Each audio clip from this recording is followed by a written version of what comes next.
പിതാവിന്റെയും പുത്രന്റെയും പരിശുദ്ധാത്മാവിന്റെയും നാമത്തിൽ ആമേൻ. അമ്മേ പരിശുദ്ധ അമ്മേ, അമ്മേ പരിശുദ്ധമേ, ദൈവമാതാവേ, കൃപാസനത്തിലൂടെ ഞങ്ങൾക്കും ഞങ്ങളുടെ ദേശത്തിനും അമ്മ മധ്യസ്ഥം തേടി തന്ന എല്ലാ അനുഗ്രഹങ്ങൾക്കും കൃപകൾക്കും ഞങ്ങളിപ്പോൾ ഹൃദയം നിറഞ്ഞ നന്ദി പറയുന്നു. അമ്മേ പരിശുദ്ധമേ, ദൈവമാതാവേ, 2004 ഡിസംബർ 7 ഉച്ചകഴിഞ്ഞ് 2:30 കൃപാസനത്തിൽ സംഭവിച്ച അമ്മയുടെ പ്രത്യക്ഷപ്പെടലിനെ കുറിച്ച് തിരുസഭയ്ക്ക് സമർപ്പിച്ചിരിക്കുന്ന പഠനരേഖകളുടെ മേൽ സഭാത്മകമായ പഠനം ആരംഭിക്കുവാൻ ഞങ്ങൾ പ്രാർത്ഥിക്കുന്നു. അമ്മേ പരിശുദ്ധമേ, ഭൂസ്വർലോകങ്ങളുടെ രാജ്ഞിയായ അങ്ങേയ്ക്ക് ഭൗമ സംരക്ഷണത്തിനായി പ്രപഞ്ച പ്രകൃതിയെ തന്നെ തിരുസഭ പ്രതിഷ്ഠിക്കുവാൻ ഈ പ്രത്യക്ഷീകരണം വഴി ഇടയാക്കണമേ. പരിശുദ്ധമേ, ജപമാല മാതാവേ, സകല കൃപാസനം പ്രാർത്ഥനയോടും ചേർത്ത് ഞങ്ങളിപ്പോൾ പ്രാർത്ഥിക്കുന്ന ഈ കുടുംബത്തിന്റെ പ്രത്യേക നിയോഗം മക്കളെ.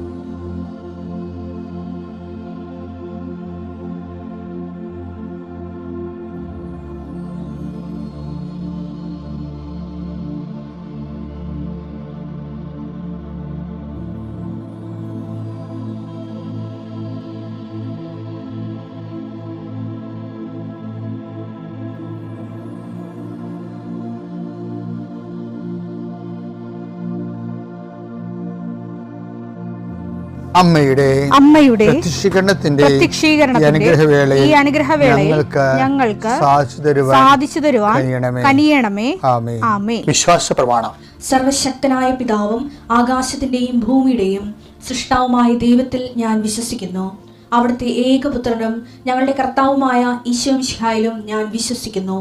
ഈ പുത്രൻ പരിശുദ്ധാത്മാവിനാൽ ഗർഭസ്ഥനായി കന്യകാമറിയത്തിൽ നിന്ന് പിറന്ന് പൊന്തിയോസ് പിലാത്തോസിന്റെ കാലത്ത് പീഡകൾ സഹിച്ച് കുരിശിൽ തറയ്ക്കപ്പെട്ട് മരിച്ച് അടക്കപ്പെട്ട് പാതാളങ്ങളിൽ ഇറങ്ങി മരിച്ചവരുടെ ഇടയിൽ നിന്ന് 3-ാം നാൾ ഉയർത്ത് സ്വർഗത്തിലേക്ക് എഴുന്നള്ളി സർവശക്തിയുള്ള പിതാവായ ദൈവത്തിന്റെ വലതുഭാഗത്തിരിക്കുന്നു. അവിടെ നിന്ന് ജീവിക്കുന്നവരെയും മരിച്ചവരെയും വിധിക്കുവാൻ വരുമെന്നും ഞാൻ വിശ്വസിക്കുന്നു. പരിശുദ്ധാത്മാവിലും ഞാൻ വിശ്വസിക്കുന്നു. വിശുദ്ധ കത്തോലിക്കാ സഭയിലും പുണ്യവാന്മാരുടെ ഐക്യത്തിലും പാപങ്ങളുടെ മോചനത്തിലും ശരീരത്തിന്റെ ഉയർപ്പിലും നിത്യമായ ജീവിതത്തിലും ഞാൻ വിശ്വസിക്കുന്നു. ആമേൻ. സ്വർഗ്ഗസ്ഥനായ ഞങ്ങളുടെ പിതാവേ, അങ്ങയുടെ നാമം പൂജിതമാകണമേ. അങ്ങയുടെ രാജ്യം വരണമേ. അങ്ങയുടെ തിരുമനസ് സ്വർഗത്തിലെ പോലെ ഭൂമിയിലും ആകണമേ. അന്നു വേണ്ടുന്ന ആഹാരം ഇന്ന് ഞങ്ങൾക്ക് തരണമേ. ഞങ്ങളോട് തെറ്റ് ചെയ്യുന്നവരോട് ഞങ്ങൾ ക്ഷമിക്കുന്നത് പോലെ ഞങ്ങളുടെ തെറ്റുകൾ ഞങ്ങളോടും ക്ഷമിക്കണമേ. ഞങ്ങളെ പ്രലോഭനത്തിൽ ഉൾപ്പെടുത്തരുതേ, തിന്മയിൽ ഞങ്ങൾ രക്ഷിക്കണമേ. ആമേൻ. നന്മ നിറഞ്ഞ മറിയമേ, സ്വസ്തി. കർത്താവ് അങ്ങയുടെ കൂടെ സ്ത്രീകളിൽ അങ്ങ് അനുഗ്രഹിക്കപ്പെട്ടവളാകുന്നു. അങ്ങയുടെ ഉദരത്തിൻ ഫലമായി ഈശോ അനുഗ്രഹിക്കപ്പെട്ടവനാകുന്നു. പരിശുദ്ധ മറിയമേ, തമ്പുരാന്റെ അമ്മേ, പാപികളായ ഞങ്ങൾക്ക് വേണ്ടി ഇപ്പോഴും ഞങ്ങളുടെ മരണസമയത്തും തമ്പുരാനോട് അപേക്ഷിക്കണമേ. ആമേൻ. കർത്താവേ, നിന്റെ ഉന്നതമായ നാമത്തിന് സ്വസ്ഥം ചെയ്യുന്നു. കർത്താവേ, നിന്റെ വിശുദ്ധ പൗരോഹിത്യത്തെ മഹത്വപ്പെടുത്തണമേ. കർത്താവേ, സഭയിലുള്ള സാന്നിധ്യം പ്രകടമാക്കണമേ. 40 വർഷം ഞാൻ അർപ്പിച്ച കൃപാന്റെ യുഗതിയാണ്. കൃപാസനത്താലെ ജീവനോടെ പ്രത്യക്ഷപ്പെട്ട മാതാവിൻ്റെ മധ്യസ്ഥത്താൽ ഞാൻ മക്കളെ ഈശോ നാമത്തെ ആശീർവദിക്കുന്നു. കർത്താവേ, ജോലിയില്ലാത്തവര്, വീടില്ലാത്തവര്, ജീവിതത്തിൽ കലഹങ്ങളും പിന്നതുകൊണ്ട് പിരിഞ്ഞു താമസിക്കുന്ന ജീവിത പങ്കാളികളെ, കുഞ്ഞുങ്ങളുടെ തെറ്റായ അവസ്ഥകൾ കണ്ട് വിഷമിക്കുന്ന മാതാപിതാക്കന്മാരെ, ശാരീരികമായ രോഗങ്ങളെ അവസരപ്പെടുന്നതും രോഗം ആകുന്നതിന് സമയമെടുക്കുന്നില്ലെന്ന് ഓർത്ത് ഉത്കണ്ഠപ്പെടുന്നവരെയും സമർപ്പിച്ച് പ്രാർത്ഥിക്കുന്നു. ഇന്ന് യാത്ര ചെയ്യുന്നവരെ, ഇന്നത്തെ യാത്രയ്ക്ക് വേണ്ടി വിവിധമായ ഒരുക്കിയിരിക്കുന്ന ലക്ഷ്യങ്ങൾ, കണ്ടുമുട്ടുന്ന വ്യക്തികൾ, സംസാരിക്കുന്ന സംഭാഷണങ്ങൾ, എഴുതുന്ന രേഖകൾ, ഒപ്പിടുന്ന ഡോക്യുമെൻറ്റുകൾ, പങ്കെടുക്കുന്ന ഇൻ്റർവ്യൂകൾ, സെൻഡ് ചെയ്യുന്ന മെസ്സേജുകൾ എല്ലാം കർത്താവിൻ്റെ കൃപയാൽ നിറയപ്പെടാനും നീ ഇന്ന് തിരികെ എത്തുന്ന സമയത്ത് കർത്താവിൻ്റെ കൃപ നിന്നും നിറഞ്ഞു നിന്നുകൊണ്ട് സന്തോഷം വന്ന് ഉറങ്ങുവാനും ഇന്നത്തെ ദിവസം മുൻനിർത്തി നീ കണ്ടുമുട്ടുന്ന ഓരോ നിമിഷങ്ങളെയും, നിൻ്റെ ഓരോ സമയങ്ങളെയും, സന്ദർഭങ്ങളെയും, എല്ലാം സംരംഭങ്ങളെയും പരിശുദ്ധമ്മ ദൈവമാതാവിൻ്റെ മധ്യസ്ഥത്തിൽ രാത്രിയും തിരിച്ചെത്തുന്നവരെ കർത്താവിൻ്റെ നാമത്തിൽ മാതാവിൻ്റെ മധ്യസ്ഥതയിൽ ഞാൻ നിൻ്റെ ജീവിതത്തെയും നിൻ്റെ കുടുംബത്തെയും ഈശോ നാമത്തെ ആശീർവദിക്കുന്നു. ലൂക്ക 22:31. ശിമയോൻ ശിമയോൻ ശിമയോൻ, ഇതാ സാത്താൻ നിങ്ങളെ ഗോതമ്പ് പോലെ പാറ്റാൻ ഉദ്യമിച്ചു, ഗോതമ്പ് മണി പോലെ പാറ്റാൻ ഉദ്യമിച്ചു. എന്നാൽ നിന്റെ വിശ്വാസം ക്ഷയിക്കാതിരിക്കാൻ ഞാൻ നിനക്ക് വേണ്ടി പ്രാർത്ഥിച്ചു. നീ തിരിച്ചു വന്ന് നിന്റെ സഹോദരങ്ങളെ ശക്തിപ്പെടുത്തണം. അതായത് ഞാൻ കഴിഞ്ഞ കുറച്ച് വർഷം മുമ്പ് ആലപ്പുഴ റേഡിയോ സ്റ്റേഷൻ്റെ അടുത്ത് ഉള്ള പള്ളിയിലാണ് ഇരുന്നത്. എൻ്റെ പള്ളി ഇരുന്ന റേഡിയോ സ്റ്റേഷൻ കാണാം. അപ്പം അതിൻ്റെ രസം വെച്ച് കഴിഞ്ഞാൽ ഈ നമ്മുടെ ടെലിഫോൺ എക്സ്ചേഞ്ച് പോലെയല്ലേ, ഈ റേഡിയോ സ്റ്റേഷന് നല്ല 300 അടി ഉയരമാണ്, 350 അടി ഉയരമുണ്ട്. അപ്പോൾ അതിൻ്റെ എല്ലാ സ്ഥലത്ത് വെച്ച് അത് വലിച്ച് കെട്ടി നിർത്തിയിരിക്കുകയാണ്, സ്റ്റേ സപ്പോർട്ട് ചെയ്തിരിക്കുക. അത് എന്തിനാണ്? ഈ റേഡിയോ സ്റ്റേഷൻ വീഴാതിരിക്കാനാ. ഉയരം കൂടുന്തോറും നമുക്ക് സപ്പോർട്ട് കൂടുതലേണ്ടി വരും എന്നുള്ളതാണ് റേഡിയോ സ്റ്റേഷനെ പഠിപ്പിച്ചൊരു പാഠം. ഉയരം കൂടുന്നില്ലെങ്കിൽ ഇപ്പം ടെലിഫോൺ എക്സ്ചേഞ്ചിനൊക്കെ പ്രത്യേകിച്ച് വലിച്ചു കെട്ടണ സ്റ്റേ വയറൊന്നും ഇല്ലല്ലോ, സ്റ്റേ കമ്പികളൊന്നും ഇല്ല. സ്റ്റേഷൻ നല്ല ഉയരമാണ്, അതുകൊണ്ട് എല്ലാ 4 പാടേക്കും അത് വലിച്ചു കെട്ടുന്നുണ്ട്. വിശ്വാസത്തിൽ എപ്പോഴും വ്യക്തി വളരുന്നതനുസരിച്ച് കർത്താവ് 2 സ്റ്റേ ആണ് പറയണത്. ഒന്ന്, ഞാൻ തന്നെ നിനക്ക് വേണ്ടി പ്രാർത്ഥിക്കുകയായിരുന്നു. പിന്നത്തെ സ്റ്റേ എന്താണ്? പിന്നത്തത്, നീ തിരിച്ചു വന്ന് നിന്റെ സഹോദരങ്ങൾക്ക് വേണ്ടി പ്രാർത്ഥിക്കുകയും അവരെ നിലനിർത്തുകയും ചെയ്യണം. അപ്പോൾ മറ്റുള്ളവരുടെ വിശ്വാസം കെട്ടുപോകാതിരിക്കാൻ വേണ്ടി പരിശ്രമിക്കുന്നതും നമ്മുടെ വിശ്വാസം നിലനിർത്താനുള്ള ഒരു ശ്രമമാണ്. കാര്യം നിങ്ങൾ പല ആൾക്കാരും, ഞാൻ എന്തുമാത്രം ആയിരക്കണക്കിന് പ്രാർത്ഥന ആൾക്കാർക്ക് പറഞ്ഞു കൊടുക്കുകയും പ്രാർത്ഥിക്കാൻ വേണ്ടി പ്രേരിപ്പിക്കുകയും പ്രോത്സാഹിപ്പിക്കുകയും പ്രാർത്ഥിക്കുന്നവരുമായിട്ട് ഡീൽ ചെയ്യുമ്പോൾ എനിക്ക് മനസ്സിലായത്, എല്ലാവരും പ്രാർത്ഥിക്കുന്നുണ്ട്. പക്ഷേ എന്തുകൊണ്ടാണ് പ്രശ്നം വെച്ച് കഴിഞ്ഞാൽ, ഈ പ്രാർത്ഥന എന്ന് പറയുന്നത് ഒരു കോമൺ അളവിൽ, ഒരു പൊതു അളവിൽ നമുക്ക് വിശ്വാസം ഉണ്ടെങ്കിൽ നമുക്ക് പ്രാർത്ഥിക്കാൻ പറ്റും.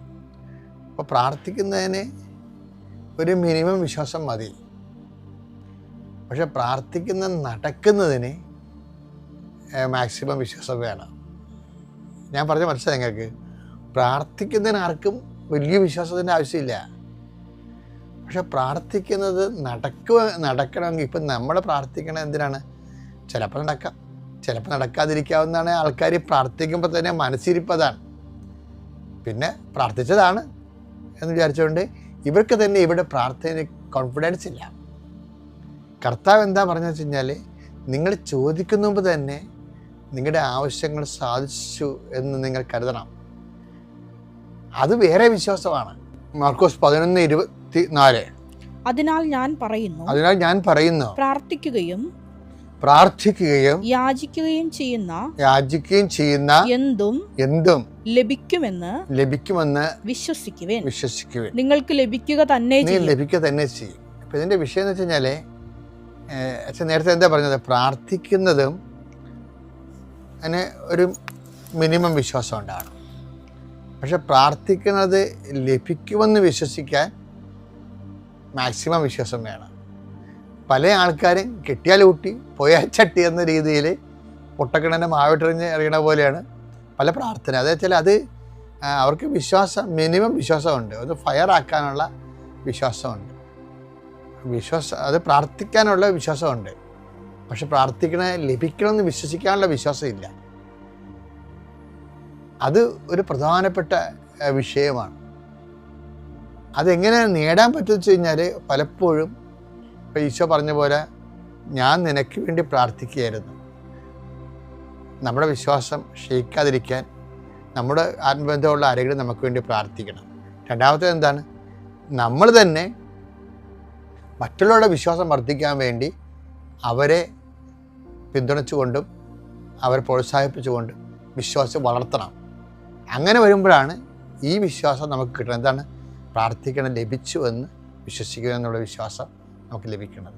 അവനും ഇരിക്കുന്നവനും വരാനിരിക്കുന്നവനുമായ സർവശക്തനായ യേശുവിൻ്റെ നാമത്തിന് ഞാൻ മഹത്വപ്പെടുത്തുകയാണ്.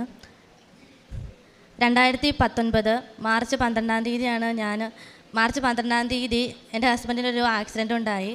ചെറിയ ആക്സിഡൻ്റ് ഒന്നും ആയിരുന്നില്ല, ഗുരുതരമായിട്ടുള്ള പരിക്കുകളോട് കൂടിയായിരുന്നു അദ്ദേഹത്തെ മെഡിക്കൽ കോളേജ് കോലഞ്ചേരി മെഡിക്കൽ കോളേജിലേക്ക് അഡ്മിറ്റ് ചെയ്തത്. എൻ്റെ അമ്മ ഒരു വിശ്വാസിയാണ്, പക്ഷേ എനിക്ക് ദൈവത്തെക്കുറിച്ചോ കേട്ടിട്ടുള്ളതല്ലാണ്ട് മാതാവിനെക്കുറിച്ചോ എനിക്കറിയത്തില്ല. ഞാനൊരു അക്രൈസ്തവയാണ്. പക്ഷേ ഇത്തരമൊരു ആക്സിഡൻറ്റ് സംഭവിച്ചപ്പോൾ എൻ്റെ അരികിലേക്ക് എൻ്റെ അമ്മ പറഞ്ഞൊരു വാക്ക് എനിക്ക് ഓർമ്മയുണ്ട്. ഈ സമയത്ത് തളരുകയല്ല വേണ്ടത്, കരയുകയല്ല വേണ്ടത്, പ്രാർത്ഥിക്കുക മാത്രം ചെയ്യുക, ദൈവത്തിന് മാത്രമേ രക്ഷപ്പെടുത്താൻ പറ്റുമെന്ന്. ആ സെക്കൻഡിൽ തന്നെ എൻ്റെ ഹൃദയത്തിലേക്ക് എന്തോ ഒന്നിങ്ങനെ കടന്നു വന്നതുപോലെ എനിക്ക് അനുഭവപ്പെട്ടു. പെട്ടെന്ന് ഞാൻ ഓർക്കുകയായിരുന്നു, എൻ്റെ അമ്മ എൻ്റെ അടുത്ത് വന്നിട്ട് എന്നോട് പറഞ്ഞിരുന്നു കൃപാസനത്തിൽ പോകണം. പത്രം കിട്ടിയ സമയത്ത് ഞാനാണ് പറഞ്ഞത് ഞാൻ വരുന്നില്ല, നിങ്ങൾ പൊക്കോ എന്ന്. പക്ഷേ മാർച്ച് 12-ാം തീയതി ഒരു ആക്സിഡൻറ്റ് പറ്റിയപ്പോൾ എൻ്റെ മനസ്സിലേക്ക് ആദ്യം കടന്നു വന്നത് പരിശുദ്ധ അമ്മയുടെ അരികിലേക്ക് ചെല്ലണം എന്നതായിരുന്നു. ഞാൻ പോകാൻ വേണ്ടി വാശി പിടിച്ചു. ഹസ്ബൻഡിൻ്റെ 2 തോളല് പൊട്ടി, നട്ടല് പൊട്ടി, വാരിയിൽ 4 എണ്ണം പൊട്ടൽ പറ്റി. ഏകദേശം 100 സംതിങ്ങോളം സ്റ്റിച്ച് പുറത്തുണ്ടായിരുന്നു. 4 ഓപ്പറേഷനാണ് ഡോക്ടർ പറഞ്ഞിരുന്നത്. വളരെ തളർന്ന അവശയായിട്ട് ഞാനിവിടെ കയറി വരുമ്പോൾ എനിക്കൊരു പ്രതീക്ഷയില്ല, പക്ഷേ എൻ്റെ മനസ്സിൽ വിശ്വാസം ഉണ്ടായിരുന്നു അമ്മ ഇടപെടുമെന്ന്. ഞാനിവിടെ കയറി ഇരുന്നപ്പോൾ പുറമേ നിന്ന് ഞാൻ കയറി അകത്ത് വന്നപ്പോൾ എനിക്ക് അനുഭവപ്പെട്ടത് ശരിക്കും ചൂടിൽ നിന്ന് തണുപ്പിലേക്ക് കയറി വന്നൊരു ഫീലായിരുന്നു. എന്നെ ആരോ തൊട്ടതുപോലെ എനിക്ക് തോന്നി. അതുവരെ ഞാൻ കണ്ണീരോടെ ഇരുന്ന് ഞാൻ കരയാതെയായി. ആ സമയത്ത് എൻ്റെ അനിയത്തി എൻ്റെ അടുത്തുണ്ടായിരുന്നു. അവൾ എന്നോട് പറഞ്ഞു, ഇതിൻ്റെ പുറത്ത് നിൽക്കുമ്പോൾ വല്ലാത്തൊരു വിഷമോ സങ്കടമായിരുന്നു, പക്ഷേ ഇതിൻ്റെ ഉള്ളിലേക്ക് കയറിയപ്പോൾ എന്തെന്നറിയത്തില്ല, ഭയങ്കര ഒരു അനുഭവം. ഞാനിവിടെ ഇരുന്ന് പ്രാർത്ഥിച്ചു, എനിക്കൊന്നും അറിയില്ല, പക്ഷെ എല്ലാ കാര്യങ്ങളും ഞാൻ തന്നെയാണ് ചെയ്തത്. ഇവിടെ നിന്ന് പുറത്തിറങ്ങിയപ്പോൾ ശരിക്കും പുതിയൊരു സൃഷ്ടിയായിട്ട് ക്രിസ്തു എന്നെ മാറ്റി. ഞാനിവിടെ നിന്ന് ഇറങ്ങി. ഏകദേശം മാർച്ച് 15-ാം തീയതിയാണ് ഞാനിവിടെ വന്ന് ഉടമ്പടി എടുത്തത്. എനിക്ക് പ്രാർത്ഥിക്കാനൊന്നും അറിയില്ല. ആ സമയത്തൊക്കെ എൻ്റെ പരിശുദ്ധ അമ്മ എൻ്റെ കൂടെ എന്നോടൊപ്പം വന്നിരുന്നു. അത് പറയാതിരിക്കാൻ പറ്റത്തില്ല. അമ്മയോട് മാത്രമായിട്ട് ഞാൻ പ്രാർത്ഥിക്കുമായിരുന്നു. എന്ത് പറയണം, എങ്ങനെ പറയണമെന്നൊന്നും എനിക്കറിയില്ല. പക്ഷേ ജപമാലയും വിശുദ്ധ ഗ്രന്ഥവും എൻ്റെ കൈകളിലേക്ക് അമ്മ തന്നു എന്നുള്ളതാണ്. ഉടമ്പടി എടുത്ത് കുറച്ച് ദിവസത്തിനുള്ളിൽ തന്നെ തീക്ഷ്ണമായിട്ട് ആഗ്രഹമായിരുന്നു ഗ്രന്ഥം വേണം, അതുപോലെ തന്നെ ജപമാല വേണമെന്ന്. വായിക്കാൻ അറിയില്ല, പഠിക്കാൻ അറിയില്ല, പ്രാർത്ഥിക്കാൻ അറിയില്ല. പ്രാർത്ഥന ഞാൻ ഇവിടുത്തെ 5 വെളുപ്പിന് എഴുന്നേറ്റ് ചൊല്ലുമായിരുന്നു, പ്രാർത്ഥിക്കുമായിരുന്നു. ഒറ്റ ആഗ്രഹം മാത്രമേ എനിക്കുണ്ടായിരുന്നുള്ളൂ. എൻ്റെ ഹസ്ബൻഡിന് 85% നട്ടലിന് പൊട്ടലുണ്ടായിരുന്നു. ഏറ്റു നടക്കില്ല എന്ന് ഡോക്ടർമാർ പറഞ്ഞിരുന്നു. പക്ഷേ എൻ്റെ വിശ്വാസം വലുതായിരുന്നു. ഞാൻ പ്രാർത്ഥിച്ചു. അമ്മയോട് ഇങ്ങനെ മാത്രം ഞാൻ പറഞ്ഞുള്ളൂ, ഒന്നും വേണ്ട, ഒന്ന് ഏറ്റാൽ മാത്രം മതി. അങ്ങനെ ഏപ്രിൽ 16-ാം തീയതി എന്നൊരു ഡേറ്റ് ഞാൻ ചുമ്മാ ഇടുവാണ്. ആ ഏപ്രിൽ 16-ാം തീയതി എൻ്റെ ഹസ്ബൻഡ് എഴുന്നേറ്റ് നടന്നു. 4 ഓപ്പറേഷനാണ് ഡോക്ടർമാർ പറഞ്ഞിരുന്നത്. 4 ഓപ്പറേഷനും കൂടാതെ പരിശുദ്ധ അമ്മ സൗഖ്യം കൊടുത്ത് അനുഗ്രഹിച്ചു. അതുപോലെ തന്നെ രണ്ടാമതായിട്ട് ഞാനിവിടെ ഉടമ്പടി ഞാനങ്ങനെ പുതുക്കുന്ന ആളല്ല. രണ്ടാമതായിട്ട് അവിടെ ഉടമ്പടി പുതുക്കാനായിട്ട് വന്നപ്പോൾ 2022 ഒക്ടോബർ മാസമാണ് ഞാനിവിടെ വരുന്നത്. അന്ന് എൻ്റെ അമ്മയുടെ നാത്തൂന്, എൻ്റെ അമ്മായി എന്നാണ് ഞാൻ വിളിക്കാറുള്ളത്, മൂത്ത നാത്തൂന് പെട്ടെന്ന് ശരിക്കും സാക്ഷ്യം പറയാനാണ് ഞാൻ വരാനായിട്ട് ഒരുങ്ങിയത്. പക്ഷെ അന്ന് രാവിലെ ആയപ്പോഴേക്കും പെട്ടെന്ന് അമ്മായിക്ക് പ്രഷർ കൂടിയിട്ട് ഞരമ്പ് 3 എണ്ണം പൊട്ടി. ഏകദേശം ശരീരം മുഴുവനും ബ്ലഡ് ആയിരുന്നു. അതുപോലെ തന്നെ ഞങ്ങളെ പെട്ടെന്നായിരുന്നു ഇങ്ങനെ ഞങ്ങളെ വിളിച്ചിട്ട് പറഞ്ഞപ്പോൾ ഞാൻ പറഞ്ഞു, പേടിക്കേണ്ട, ഞാനിങ്ങനെ അവർ വിശ്വാസമുള്ളവരല്ല, പള്ളിയിൽ പോവുകയാണെന്ന് പറഞ്ഞു. പ്രാർത്ഥിക്കാമെന്ന് മാത്രം ഞാൻ പറഞ്ഞുള്ളൂ. ശരിക്കും സാക്ഷ്യം പറയാനുള്ള അതിയായ ആഗ്രഹത്തോടു കൂടി ഇറങ്ങിയതാണ് ഞാൻ. പക്ഷെ ഇവിടെ വന്ന് ഉടമ്പടി ഞാൻ പുതുക്കിയപ്പോൾ ആദ്യത്തെ കാര്യം എൻ്റെ മനസ്സിലേക്ക് വന്നത് അമ്മായിയുടെ കാര്യമായിരുന്നു. കോട്ടയം മെഡിക്കൽ കോളേജിൽ അനക്കം ഇല്ലാതെ ഇങ്ങനെ കിടക്കുന്നു. ഞാനിവിടെ വന്ന് ഉടമ്പടി ആദ്യത്തെ നിയോഗം എഴുതി ഓൺ ദ സ്പോട്ടിൽ തന്നെ എനിക്ക് അവിടുന്ന് കോള് വരുവാണ്, എഴുന്നേറ്റു എന്നും പറഞ്ഞിട്ട്. ഒരാഴ്ചയ്ക്കുള്ളിൽ തന്നെ ആൾ ഡിസ്ചാർജായി. അതിനേക്കാൾ വലിയൊരു അത്ഭുതം എന്ന് പറയുന്നത് 3 ഞരമ്പ് പൊട്ടിയിട്ടുണ്ടായിരുന്നെങ്കിൽ അവർ സ്കാൻ ചെയ്തപ്പോൾ 2 എണ്ണം ഓക്കെ ആയിരുന്നു, ഒരു കുഴപ്പമുണ്ടായിരുന്നില്ല. ഒരെണ്ണം മാത്രമായിരുന്നു ചെറിയൊരു ഇതുണ്ടായിരുന്നുള്ളൂ. അത് അവരപ്പോൾ തന്നെ ആൻജിയോഗ്രാം ചെയ്ത് ഒരാഴ്ചയ്ക്കുള്ളിൽ തന്നെ ആൾ സൗഖ്യപ്പെട്ട് വീട്ടിലേക്ക് വന്നു എന്നുള്ളതാണ്. 3-മതായിട്ട് ഞാനിവിടെ ഉടമ്പടി എടുത്ത് ഇവിടുന്ന് വീട്ടിലേക്ക് ചെല്ലാൻ. എൻ്റെ വലിയമ്മച്ചിക്ക് ക്യാൻസർ ആയിരുന്നു, എനിക്കറിയില്ലായിരുന്നു. പക്ഷേ ദൈവം അത് കാണിച്ചു തന്നു. ക്യാൻസറായി വളരെ കരളിന് ബാധിച്ച് 3 മാസമാണ് ഡോക്ടർമാർ ആയുസ് പറഞ്ഞിട്ടുണ്ടായിരുന്നത്. വളരെ വേദനയോടുകൂടി കരൾ കാണുമ്പോൾ ശരിക്കും പറഞ്ഞാൽ മാറിപ്പോയെങ്കിലും പെട്ടെന്ന് മനസ്സിലേക്ക് ദൈവം തന്നൊരു കാര്യമായിരുന്നു ഇവിടുത്തെ വെഞ്ചരിച്ച തേന്. അതൊരു നുള്ള അമ്മേനോട് പറഞ്ഞ് കൊടുക്കാൻ ഞാൻ അങ്ങനെ പ്രാർത്ഥിച്ചിട്ട് അമ്മയുടെ വായിലേക്ക് കൊടുത്തു. എൻ്റെ വലിയമ്മച്ചൊരു വിശ്വാസിയല്ല, പ്രാർത്ഥിക്കുന്ന ആളുമല്ല, പക്ഷേ എന്നോടൊപ്പം ഇരിക്കുന്ന ഒരാളായിരുന്നു. ഞാൻ കൊടുത്തു. ആ ഓൺ ദ സ്പോട്ടിൽ തന്നെ വല്യമ്മ ഉറങ്ങാൻ തുടങ്ങി എന്നുള്ളതാണ്. വേദനയില്ല, വിഷമങ്ങളില്ല. മരണത്തോളം വരെ അമ്മയ്ക്കൊരു വേദനയോ വിഷമങ്ങളോ ഒന്നും കൂടാതെ ദൈവം അമ്മയെ കൊണ്ടുപോയി. അത് കാണാനുള്ള വലിയ ഭാഗ്യം എനിക്ക് എൻ്റെ കുടുംബത്തിനുണ്ടായെന്നുള്ള വലിയ ഭാഗ്യമാണ്. അതോടൊപ്പം തന്നെ എൻ്റെ അമ്മ വല്യമ്മച്ചി ആ സ്വപ്നങ്ങളിലെല്ലാം അമ്മയ്ക്ക് പുറമേ ബോധമില്ല, പക്ഷെ ഉള്ളിൽ നല്ല ബോധം ഉണ്ടായിരുന്നു. ഈ തേനുള്ളിലേക്ക് ചെന്ന സമയം തൊട്ട് വിശ്വാസമില്ലാതിരുന്ന അമ്മ ദൈവത്തെ മഹത്വപ്പെടുത്തുവാനും അവിടുത്തെ പാട്ടുപാടി ആരാധിക്കുവാനും സ്തുതിക്കാനും തുടങ്ങി എന്നുള്ളത് ഞാൻ എൻ്റെ കുടുംബത്തിലുള്ളവരും എൻ്റെ അയൽക്കാരും നോക്കി നിൽക്കെ കാണുന്നൊരു വലിയ അത്ഭുതമായിട്ട് ഞങ്ങൾക്ക് തോന്നി എന്നുള്ളതായിരുന്നു. എനിക്ക് ഇത്രയും കാര്യങ്ങളാണ് പറയാനുള്ളത്. പക്ഷേ ഇതൊന്നും എൻ്റെ എന്താ പറയുക, ഇതല്ല ദൈവം എന്നെ ഏൽപ്പിച്ചത് ഇവിടെ പറയാനായിട്ട്. ഞാനിവിടെ വരാനുള്ള കാരണം ഒരു ആക്സിഡൻ്റാണ്. പക്ഷേ ഞാനിവിടെ വന്ന് ഉടമ്പടി എടുത്ത് വീട്ടിൽ ചെന്ന് ഏകദേശം 3 മാസം ആയപ്പോഴേക്കും ഉടമ്പടിയിൽ നിന്നും നിർത്താമെന്ന് ഞാൻ വിചാരിക്കുകയാണ്. എനിക്കധികം പ്രായമൊന്നുമില്ല, അതുകൊണ്ടായിരിക്കും ഞാൻ ചിന്തിക്കുന്നു നിർത്താം. ആ സമയത്താണ് പെട്ടെന്ന് മാതാവിനോട് മാത്രം പ്രാർത്ഥിച്ചുകൊണ്ടിരുന്ന ഞാൻ എൻ്റെ ഉള്ളിലേക്ക് യേശുവിനെ കുറിച്ചിട്ട് കടന്നു വരാൻ തുടങ്ങി. കർത്താവിൻ്റെ കരുണക്കൊന്തയും മറ്റു പ്രാർത്ഥനകളും ഞാൻ കാണാനും കേൾക്കാനും കൂടുതലായിട്ട് ഈശോയെ അടുത്തറിയാനായിട്ട് തുടങ്ങിയപ്പോൾ വളരെയധികം എനിക്ക് ചിന്തിക്കാൻ തുടങ്ങി, എന്തുകൊണ്ടാണ് ഇങ്ങനെ സംഭവിക്കുന്നത്. എൻ്റെ അടുത്തൊക്കെ ഒരുപാട് ക്രിസ്ത്യൻസ് താമസിക്കുന്നുണ്ട്, പക്ഷെ ആരുടെ അടുത്ത് പോയി ചോദിക്കാനോ പറയുവാനോ പ്രാർത്ഥന പഠിക്കുവാനോ തമ്പുരാൻ എന്നെ അനുവദിച്ചില്ല, അനുവാദം തന്നിട്ടില്ലായിരുന്നു. ഞാൻ ആരോടും ചോദിച്ചില്ല, അമ്മയോട് മാത്രം പ്രാർത്ഥിച്ചു. ആ പരിശുദ്ധ അമ്മയുടെ സന്നിധിയിൽ നിന്ന് ഞാൻ പറയാണ്, ഞാൻ ഇവിടെ വന്നത് ഒരു ആക്സിഡൻ്റ് ആണെങ്കിൽ ഞാൻ തിരിച്ചു പോയതോ ശരിക്കും പറഞ്ഞു കഴിഞ്ഞാൽ കർത്താവിൻ്റെ പദ്ധതിക്കനുസൃതമായ ഒരു ജീവിതം നയിക്കുവാനും സ്വർഗത്തിലേക്ക് നോക്കിക്കൊണ്ട് പ്രാർത്ഥിക്കുവാനും അവിടുത്തെ നിത്യതയിലേക്ക് അനേകം പേരെ രക്ഷിക്കുവാനുള്ള ഒരു കൃപയായിട്ട് കർത്താവ് എന്നെ ഉയർത്തി എന്നുള്ളത് എനിക്ക് പറയാൻ കഴിയില്ല. അത്രമാത്രം ഈശോ എന്നെ പഠിപ്പിച്ചിരുന്നു. ഈശോയുമായിട്ട് അത്രയധികം ആത്മബന്ധം പരിശുദ്ധ അമ്മ വഴി എനിക്കുണ്ടാക്കാൻ സാധിച്ചു എന്നുള്ളത് എനിക്ക് പറയാനാവില്ല. അമ്മയെപ്പോലെ എനിക്ക് അമ്മയോട് ഞാൻ പ്രാർത്ഥിച്ച ഒന്നേ ഉള്ളൂ, എനിക്ക് അമ്മയെപ്പോലെ ആവണം, അമ്മയെപ്പോലെ എനിക്ക് ഈശോയെ സ്നേഹിക്കണം. ഈശോ എനിക്ക് ഒരുപാട് സഹനങ്ങളുള്ള ഒരാളാണ്. ഒറ്റപ്പെട്ട് കൂട്ടുകാരൊന്നും ഇല്ലാതെ ഒറ്റപ്പെട്ട് ഒരുപാട് വേദനകളിലൂടെ സഹനങ്ങളിലൂടെ ദൈവം എന്നെ കൊണ്ടുപോയിട്ടാണ് അവസാനം ഈ കൃപാസനത്തിൻ്റെ ആൾത്താരിൽ ഞാൻ ഇന്നിവിടെ നിൽക്കുകയാണ്. ആ സമയത്ത് എപ്പോഴും ഞാൻ പലപ്പോഴും കേൾക്കുന്നൊരു വാക്കാണ്, എല്ലാവരും പറയാറുണ്ട് സ്വസ്ഥതയില്ല, സമാധാനമില്ല, പരാതി പരിഭവങ്ങളും മാത്രം. എന്നാൽ ഇതേപോലെ തന്നെ ആരോടും പറയാതെ ഒരു മുറിക്കുള്ളിൽ ഒതുങ്ങിക്കൂടി ഞാൻ ഈശോയുമായിട്ട് സംസാരിക്കാൻ തുടങ്ങി. കാണുന്നില്ല, കേൾക്കുന്നില്ല, പക്ഷേ എൻ്റെ വിഷമങ്ങൾ പതിയെ കുറഞ്ഞു തുടങ്ങി. ഞാൻ ഒറ്റയ്ക്കല്ല, എൻ്റെ കൂടെ ദൈവമുണ്ടെന്നുള്ള തീക്ഷ്ണമായിട്ടുള്ള ഒരാഗ്രഹം എനിക്ക് ഈശോയോട് ഉണ്ടാവാൻ തുടങ്ങി. അങ്ങനെ പതിയെ ഏകദേശം 1 വർഷത്തിനുള്ളിൽ തന്നെ ക്രൈസ്തവ ജീവിതത്തെ പറ്റിയും ഒരു ക്രിസ്ത്യാനി എങ്ങനെ ആവണമെന്നും യേശുവിൽ വിശ്വസിക്കുന്ന ഒരാൾ എങ്ങനെയായി തീരണമെന്നും ഈശോ എനിക്ക് നേരിട്ട് തന്നെ പറഞ്ഞു തരുവാനും അത് അനുഭവിച്ചറിയാൻ എനിക്ക് പറ്റിയെന്നുള്ളത് ഏറ്റവും വലിയൊരു ഭാഗ്യമായിട്ട് ഞാൻ കാണാം. അതിന് ഏറ്റവും നന്ദി പറയുന്ന സ്വർഗത്തോടാണ്. അനേകം അത്ഭുതങ്ങളും അടയാളങ്ങളും ഞാൻ കണ്ടു. പക്ഷേ ഈശോനെ പഠിപ്പിച്ച ഒറ്റ കാര്യമേ ഉള്ളൂ, ഞാൻ ഈ ചെയ്യുന്ന അത്ഭുതങ്ങളെക്കാളും അടയാളങ്ങളെക്കാളും ഏറ്റവും വലുത് ഇന്നും ജീവിക്കുന്ന പുത്രൻ, ജീവിക്കുന്ന ദൈവത്തിൻ്റെ പുത്രനായ യേശു ക്രിസ്തുവാണെന്ന് നീ ആൾത്താരെ കയറി നിന്ന് ലോകത്തോട് സാക്ഷ്യം പറയണമെന്ന് അവിടെ നിന്ന് എന്നോട് പറഞ്ഞയച്ചതുകൊണ്ട് മാത്രമാണ് ഞാൻ ഇവിടെ വന്ന് നിൽക്കുന്നത്. അനേകം വർഷങ്ങളായി, ഏകദേശം 5 വർഷമായി ഇവിടെ വന്ന് സാക്ഷ്യം പറയാൻ ശ്രമിക്കുകയാണ്. പക്ഷെ സമയം അനുവദിച്ചില്ല. ദൈവഹിതത്തോട് ചേർന്ന് നിന്ന് പ്രാർത്ഥിക്കാനും ആ കർത്താവിൻ്റെ ഹിതം അറിയാതെ മുന്നോട്ട് പോകാൻ എനിക്ക് സാധിക്കുന്നുണ്ടായിരുന്നില്ല. എനിക്കും ഈ ഉടമ്പടി എടുക്കുന്നവരോട് ഒറ്റ കാര്യം മാത്രമേ പറയാനുള്ളൂ, ഈശോയെ ഞാൻ ഓരോ സെക്കൻഡുകളോളം യേശുവിനെ അനുഭവിച്ചൊരു വ്യക്തിയാണ് ഞാൻ. അതിനൊറ്റ കാരണമേ ഉള്ളൂ, എളിമപ്പെടുക. ഞാനൊന്നുമല്ല, ഞാൻ ഈശോയോട് പ്രാർത്ഥിക്കും, കർത്താവിന് ഞാനൊന്നുമല്ല, ഞാൻ നിൻ്റെ മുമ്പിൽ മുട്ടുകുത്തി നിന്നു. എനിക്ക് ഏകദേശം ബൈബിൾ എടുക്കാൻ എനിക്ക് പറ്റുന്നുണ്ട് ഒരാളായിരുന്നില്ല. കൊന്ത ചൊല്ലാൻ നമ്മ പഠിപ്പിച്ചു, പക്ഷേ വചനം വായിക്കാനുള്ള കൊതിയായിരുന്നു, പറ്റിയില്ല. അങ്ങനെ എനിക്ക് വചനം വായിക്കുന്ന കൊതി ഞാൻ കർത്താവിനോട് പറയിച്ചു, എനിക്കിത് വായിക്കണം. അപ്പോൾ കർത്താവ് പറയും, നീ പൂർണ്ണമായിട്ടും എന്നിലേക്ക് വരണം. അങ്ങനെ ഞാൻ ഈശോയോട് പ്രാർത്ഥിച്ചു, ഈശോയെ ഞാൻ പൂർണ്ണമായിട്ടും നിന്നെ തന്നെ എനിക്ക് സമർപ്പിക്കുന്നു എന്നുള്ളത്.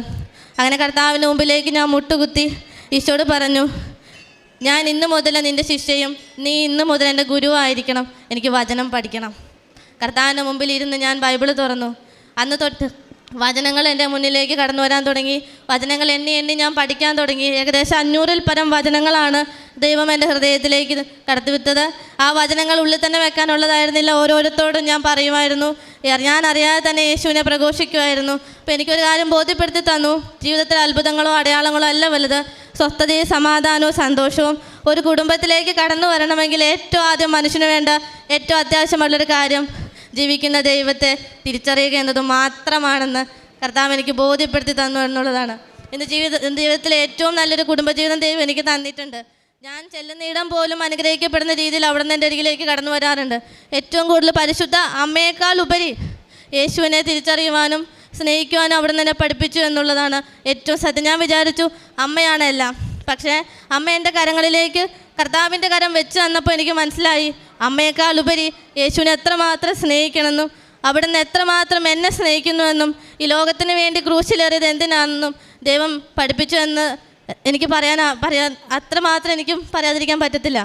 ആത്മീയമായിട്ടുള്ള ജീവിതത്തിൻ്റെ വളർച്ച കർത്താവിനെ പഠിപ്പിച്ചു എന്നുള്ളതാണ്. ഉടമ്പടിയുടെ വചനങ്ങൾ കറക്റ്റായിട്ട് ഞാൻ പാലിക്കുമായിരുന്നു. അതുപോലെ തന്നെ എളിമപ്പെട്ട് ഈശോയുടെ മുമ്പിൽ മുട്ടുകുത്തി എപ്പോഴും പ്രാർത്ഥിക്കുമായിരുന്നു. എവിടെ പോയാലും എന്ത് ചെയ്താലും എന്തു പറഞ്ഞാലും ഈശോയുമായിട്ട് ഞാൻ സംസാരിക്കുമായിരുന്നു. കർത്താവിൻ്റെ ഹിതം അറിയണമെങ്കിൽ ഏറ്റവും ആദ്യം തന്നെ മുട്ടുകുത്തണം, അവിടത്തോട് പറയണം. മനുഷ്യനോട് പറയുന്നേക്കാൾ ഉപരി ഈശോയോട് ഞാൻ പറയുമായിരുന്നു. കാരണം എൻ്റെ ജീവിതത്തിൽ ഒരു മനുഷ്യൻ പോലും എന്നെ സഹായിച്ചിട്ടില്ല. മനുഷ്യനോട് പറഞ്ഞിട്ടും നമുക്കൊരു കാര്യമില്ല. കുറച്ച് നേരം മാത്രം ഉണ്ടാകുന്ന സന്തോഷം കുറച്ച് കഴിയുമ്പോൾ വീണ്ടും സങ്കടമായിട്ട് മാറും. എന്നാൽ വീണ്ടും വീണ്ടും ഈശോയെ നമ്മൾ തേടി വരുന്നൊരു യേശു അല്ലെങ്കിൽ ഒരു ദൈവം നമുക്കുണ്ടെന്ന് അറിയണമെങ്കിൽ നമ്മുടെ വേദനകൾ, വിഷമങ്ങൾ, സന്തോഷങ്ങൾ, കുഞ്ഞു കുഞ്ഞു കാര്യങ്ങൾ പോലും കർത്താവിൻ്റെ മുമ്പിലേക്ക് തുറന്നു കാട്ടാനൊരു മനസ്സ്, അതാണ് ഉടമ്പടി. പരിശുദ്ധ അമ്മ എനിക്ക് തന്ന ഏറ്റവും വലിയ നിധി എന്ന് പറയുന്നത് ഒരിക്കലും മറ്റൊന്നുമല്ല, എനിക്ക് കിട്ടിയ അനുഗ്രഹങ്ങളല്ല, അത്ഭുതങ്ങളല്ല, ഒന്നുമല്ല. അത് ജീവിക്കുന്ന ദൈവത്തിൻ്റെ പുത്രനായ യേശുവാണെന്ന് എനിക്ക് ആൾത്താരിൽ നിന്ന് പറയുവാൻ കർത്താവ് എനിക്കൊരു അവസരം തന്നതിൽ ഞാൻ അഭിമാനിക്കുകയാണ്. ക്രിസ്തുവിൽ ഞാൻ ആനന്ദിക്കുകയാണ്. കാരണം ഇനിയും ഇരിക്കുന്നവനും വരാനിരിക്കുന്നവനുമായ ദൈവത്തെ എനിക്കിവിടെ നിന്ന് പ്രഘോഷിക്കാൻ പറ്റുന്നതിൽ ഞാൻ അഭിമാനിക്കുന്നു. ദൈവത്തിന് നന്ദി. നമ്മൾ ഈ ഉടമ്പടി സാക്ഷ്യങ്ങളിൽ ഈ ബോധ്യപ്പെട്ടിൽ നിന്ന് പറയുന്ന ഒരുപാട് സാക്ഷ്യങ്ങളുണ്ട്. ഒരു പക്ഷേ ഈ മകളുടെ സാക്ഷ്യം നമ്മൾ ഈ ഒരു സമയത്ത് ലഭിച്ച ഏറ്റവും വലിയൊരു അനുഗ്രഹമായിട്ട് തന്നെ കരുതുകയാണ്. ചില സാക്ഷ്യങ്ങൾ മാതാവിങ്ങനെ, അച്ഛനെപ്പോഴും പറയും, ചിലപ്പോൾ മാതാവിങ്ങനെ ഓരോ സമയത്തും ഒരു ഗിഫ്റ്റ് പോലെ ചില സാക്ഷ്യങ്ങൾ നമുക്ക് നൽകും. അപ്പോൾ ഈ ഒരു സാക്ഷ്യത്തിൽ വളരെ വ്യക്തമായിട്ട് ഒരു പരിധിവരെ ഒരു അക്രൈസ്തവയായിട്ടൊരു പെൺകുട്ടി ആരുടെയും സഹായമില്ലാതെ തൻ്റെ വിശ്വാസ ജീവിതത്തെ മുന്നോട്ട് കൊണ്ടുപോയി എന്താണ് ക്രിസ്തീയ വിശ്വാസത്തിൻ്റെ ഏറ്റവും അടിസ്ഥാനം എന്തെന്ന് പഠിച്ച് ദൈവത്തിൻ്റെ നാമം മഹത്വപ്പെടുത്തുകയാണ് ഒരു ജീവിതത്തിൻ്റെ ലക്ഷ്യമെന്ന്. ഒരു പക്ഷേ ഇത്രയും വർഷം ക്രൈസ്തവ ജീവിതത്തിൽ നിൽക്കുന്നവർ പോലും മനസ്സിലാക്കാത്ത വലിയൊരു വെളിപാട് പോലും ദൈവം വെളിപ്പെടുത്തി കൊടുത്തു എന്നൊക്കെ പറയുന്നത് ഞാൻ അവിടെ വെച്ച് കേൾക്കുമ്പോഴും ഇവിടെ വെച്ച് കേൾക്കുമ്പോഴും ഭയങ്കര അത്ഭുതത്തോടു കൂടിയാണ് ഈ സാക്ഷ്യത്തെ കാണുന്നത്. എപ്പോഴും നമുക്ക്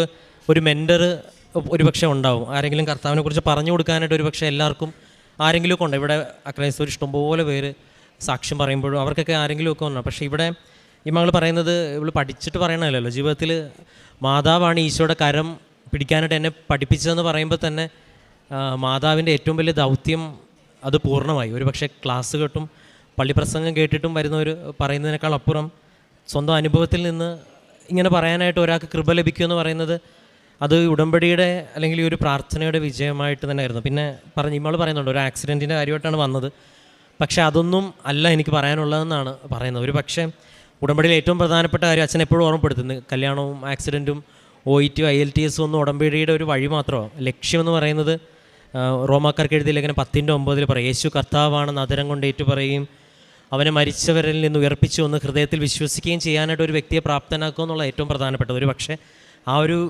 വലിയൊരു ഹയർ ഡിഗ്രിയിലേക്ക് സാക്ഷ്യങ്ങൾ പറയുന്നവർ പോലും വളരെ ചുരുക്കം. ആ സാക്ഷ്യം പറയുന്നവരും ചിലപ്പോഴൊക്കെ അത് ക്രിസ്തുവിനെ പിന്നീട് വർഷങ്ങൾക്ക് ശേഷം ബൈബിളും കർത്താവിനെ മാതാവിനൊക്കെ അറിഞ്ഞവരാണ് ഒരു പക്ഷേ പെട്ടെന്ന് ഒരു ഹയർ ഡിഗ്രിയിലേക്ക് പ്രാർത്ഥന അല്ലെങ്കിൽ ഈ ഒരു വിശ്വാസ അനുഭവത്തിലേക്ക് വരും. നിങ്ങളുടെ സാക്ഷ്യങ്ങൾ പരിശോധിക്കുമ്പോൾ തന്നെ വ്യക്തമാണ്. ഇപ്പോൾ ഈ മകൾ പറഞ്ഞ സാക്ഷ്യത്തിൽ നിത്യത, അല്ലെങ്കിൽ ദൈവമായിട്ടുള്ള അടുപ്പം, ഈശോയോട് ചോദിക്കാതെ ഒന്നും ചെയ്യാൻ പാടില്ല, മാതാവ് ഈശോയുടെ കരങ്ങളിലേക്ക് എൻ്റെ കരം പിടിച്ചേൽപ്പിച്ചു, മാതാവാണ് ഈശോയെ കാണിച്ചു തന്നതെന്നൊക്കെ പറയുമ്പം അതൊക്കെ ഒരു സഹായമില്ലാതെ വിശ്വാസ ജീവിതത്തിൽ പിന്നെ അവസാനം പറയുന്നത്, നിങ്ങൾ രാജാക്കന്മാരിൽ ആശ്രയിക്കരുത്, മനുഷ്യരിൽ നിങ്ങൾ ആശ്രയിക്കരുത്, ദൈവത്തിൽ മാത്രമാണ് ആശ്രയിക്കേണ്ടത്, ഈശോയിൽ മാത്രമാണ് ആശ്രയിക്കേണ്ടതെന്നൊക്കെ വ്യക്തി അനുഭവത്തിൽ നിന്നാണ് പറയണത്. ഒരു പക്ഷേ ഒരു 500-ഓളം വചനങ്ങൾ എഴുതി പഠിച്ചിട്ടുണ്ട്. ഇപ്പോൾ ഈ പറയുന്ന വാക്കുകളൊക്കെ ചില കാര്യങ്ങളൊക്കെ കർത്താവെ എന്നെ വിശുദ്ധീകരിക്കണമെന്നൊക്കെ പറയുന്നത്, നാമത്തിൻ്റെ മഹത്വത്തിന് വേണ്ടി ജീവിക്കണം എന്നൊക്കെ പറയുന്നത്, ഇതൊക്കെ വചനത്തിൻ്റെ ഒരു ടേസ്റ്റുള്ള കാര്യങ്ങളാണ്. ഇത് ബൈബിൾ വായിക്കുന്നവർക്ക് മാത്രം വരുന്നത്. അപ്പോൾ അത്രത്തോളം ബൈബിൾ വായിക്കാനായിട്ട് അതും എങ്ങനെയൊക്കെയോ കരങ്ങളിൽ എത്തിയെന്ന് തോന്നുന്നു. അപ്പം ഉടമ്പടിയുടെ യഥാർത്ഥ ലക്ഷ്യം എന്താണെന്ന് ഈ ഒരു സാക്ഷ്യത്തിൽ ഈ മകൾ തന്നെ എല്ലാം പറഞ്ഞു നിർത്തിയിട്ടുണ്ട്. ഇനി ഇതിനൊരു എക്സ്പ്ലനേഷൻ ആവശ്യമില്ല. പക്ഷേ ഈ ഒരു തലത്തിലേക്ക് ഉടമ്പടി ഒരു വ്യക്തിനെ വളരെ ചുരുങ്ങിയ സമയം കൊണ്ട് എത്തിക്കാം. തൻ്റെ ഈ ചെറുപ്പ കാലഘട്ടത്തിൽ തന്നെ സ്വന്തമായിട്ട് അപ്പോൾ ഈ വിശ്വാസത്തിൻ്റെ ഈ ഒരു ഫോർമുലയിൽ വ്യക്തമായിട്ട് നമ്മളൊരു 2 സ്റ്റെപ്പ് പുറത്തോട്ടെടുത്ത് വെക്കുമ്പോൾ ദൈവം കൂടെ നിൽക്കുമെന്നുള്ള കാര്യം ഒരു സംശയമില്ലാത്തൊരു കാര്യമാണ്. വേറെ പ്രത്യേകിച്ച് ഈ ഒരു സാക്ഷ്യം കേൾക്കുവാനായിട്ടുള്ള ഭാഗ്യം നമുക്ക് എല്ലാവർക്കും ലഭിച്ചു. ഇനി ഭാവിയിൽ കേൾക്കാനിരിക്കുന്നവരും ഇവിടെ പറഞ്ഞ സാക്ഷ്യങ്ങളുടെ കിട്ടിയ കാര്യങ്ങൾക്കും അപ്പുറം ഇതാണ് ഉടമ്പടിയുടെ ലക്ഷ്യമെന്ന് തന്നെ പറയേണ്ടി വരും. ജീവിതത്തിൽ നിത്യത വരെ ദൈവത്തിൻ്റെ കരം പിടിച്ച് പോകണം. ഈ ലോകത്ത് ജീവിക്കുന്ന ദൈവത്തിനെ മഹത്വപ്പെടുത്താൻ, ബാക്കിയുള്ളതെല്ലാം ഒരു കാരണമായിട്ട് മാത്രം മാറുകയാണ്. അപ്പോൾ ഏറെ പ്രത്യേകിച്ച് ബാക്കിയുള്ള അനിയത്തിയുടെ കാര്യവും അമ്മയുടെ കാര്യവും അല്ലെങ്കിൽ എല്ലാ കാര്യവും ഇതൊന്നും ആ ഒരു വെളിപാടിൽ നിന്ന് വ്യത്യസ്തമായിട്ട് ഇതെല്ലാം താഴെയാണ് നിൽക്കുന്നത്. അപ്പോൾ ഏറെ പ്രത്യേകിച്ച് ഇന്ന് ഈ അൾത്താരയിൽ പലപ്പോഴായിട്ട് വന്നിട്ട് സാക്ഷ്യം പറയാൻ പറ്റിയില്ലെന്നുള്ളതാണ്. ഇന്ന് അതിനുവേണ്ടി തന്നെയാണ്. അപ്പം ആദ്യം ഞാൻ ചോദിച്ചു, ഈ ഒരു സാധാരണ നമ്മൾ ഒരു പേഷ്യൻറ്റിൻ്റെ വലിയൊരു സൗഖ്യത്തിനെക്കുറിച്ച് സാക്ഷ്യം പറയുമ്പോൾ നമ്മൾ ആളില്ലാതെ പറയിപ്പിക്കത്തില്ല, അത് നമ്മുടെ ഒരു പൊതു പോളിസിയാണ്. പക്ഷേ ഈ മകൾ ആദ്യം പറഞ്ഞത് എനിക്ക് ദൈവത്തിൻ്റെ നാമം മഹത്വപ്പെടുത്തണം, എനിക്ക് ഇതല്ല പറയാനുള്ളത്, വേറെയാണ് പറയാനുള്ളതെന്ന് പറയുമ്പോഴാണ് നമ്മൾ പിന്നീട് ഈ യാത്ര കേൾക്കുമ്പോൾ നമുക്ക് മനസ്സിലാവും നമ്മൾ ഉദ്ദേശിച്ചത് ഈ കാര്യങ്ങൾ തന്നെയാണ്. അപ്പം തൻ്റെ ജീവിതത്തിൽ യഥാർത്ഥ ക്രിസ്തീയതയുടെ ആത്മാവിനെ അല്ലെങ്കിൽ ക്രിസ്തുവിൻ്റെ ആത്മാവിനെ ആരും പറഞ്ഞു കൊടുക്കാതെ, ഒരു പക്ഷേ ഇവിടുത്തെ ആരാധനകളിൽ സഹായിച്ചിട്ടുണ്ടാവും, എങ്കിലും സ്വന്തമായിട്ട് ഇങ്ങനെ യേശുവിനെ കണ്ടുമുട്ടുന്ന ഒരുപാട് പേര് ഉടമ്പടിയിലൂടെ കണ്ടുമുട്ടുന്നു എന്ന് പറയുന്നത് വലിയൊരു അനുഗ്രഹമാണ്. വേറെ പ്രത്യേകിച്ച് ഇനിയും മുൻപോട്ട് പോകുമ്പോൾ കർത്താവിൻ്റെ വലിയ വലിയ വെളിപ്പെടുത്തലുകൾ ലഭിക്കട്ടെ. ഒരുപാട് പേർക്ക് ഈ ഒരു ദൈവാനുഭവം വലിയൊരു അനുഗ്രഹത്തിന് കാരണമാകട്ടെ. ഇങ്ങനൊരു ദൈവാനുഭവത്തിലേക്ക് ഒരു വ്യക്തിയിലേക്ക് ചേർത്ത് നിർത്താനായിട്ട് ഉടമ്പടി എന്ന പ്രാർത്ഥന സഹായിച്ചതിനെ ഓർത്ത് നമുക്ക് ദൈവത്തിന് നന്ദി പറയാം.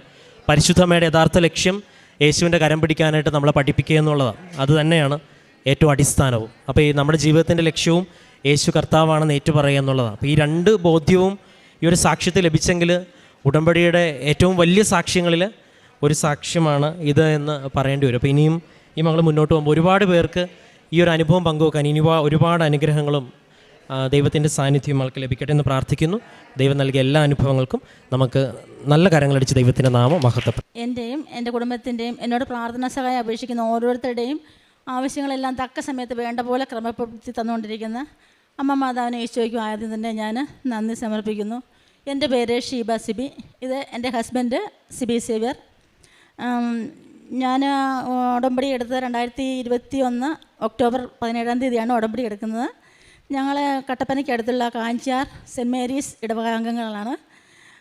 ഞാൻ ഇപ്പോൾ 12 പുതുക്കി 13ാമത്തെയാണ് ഇനി എനിക്ക് പുതുക്കാനുള്ളത്.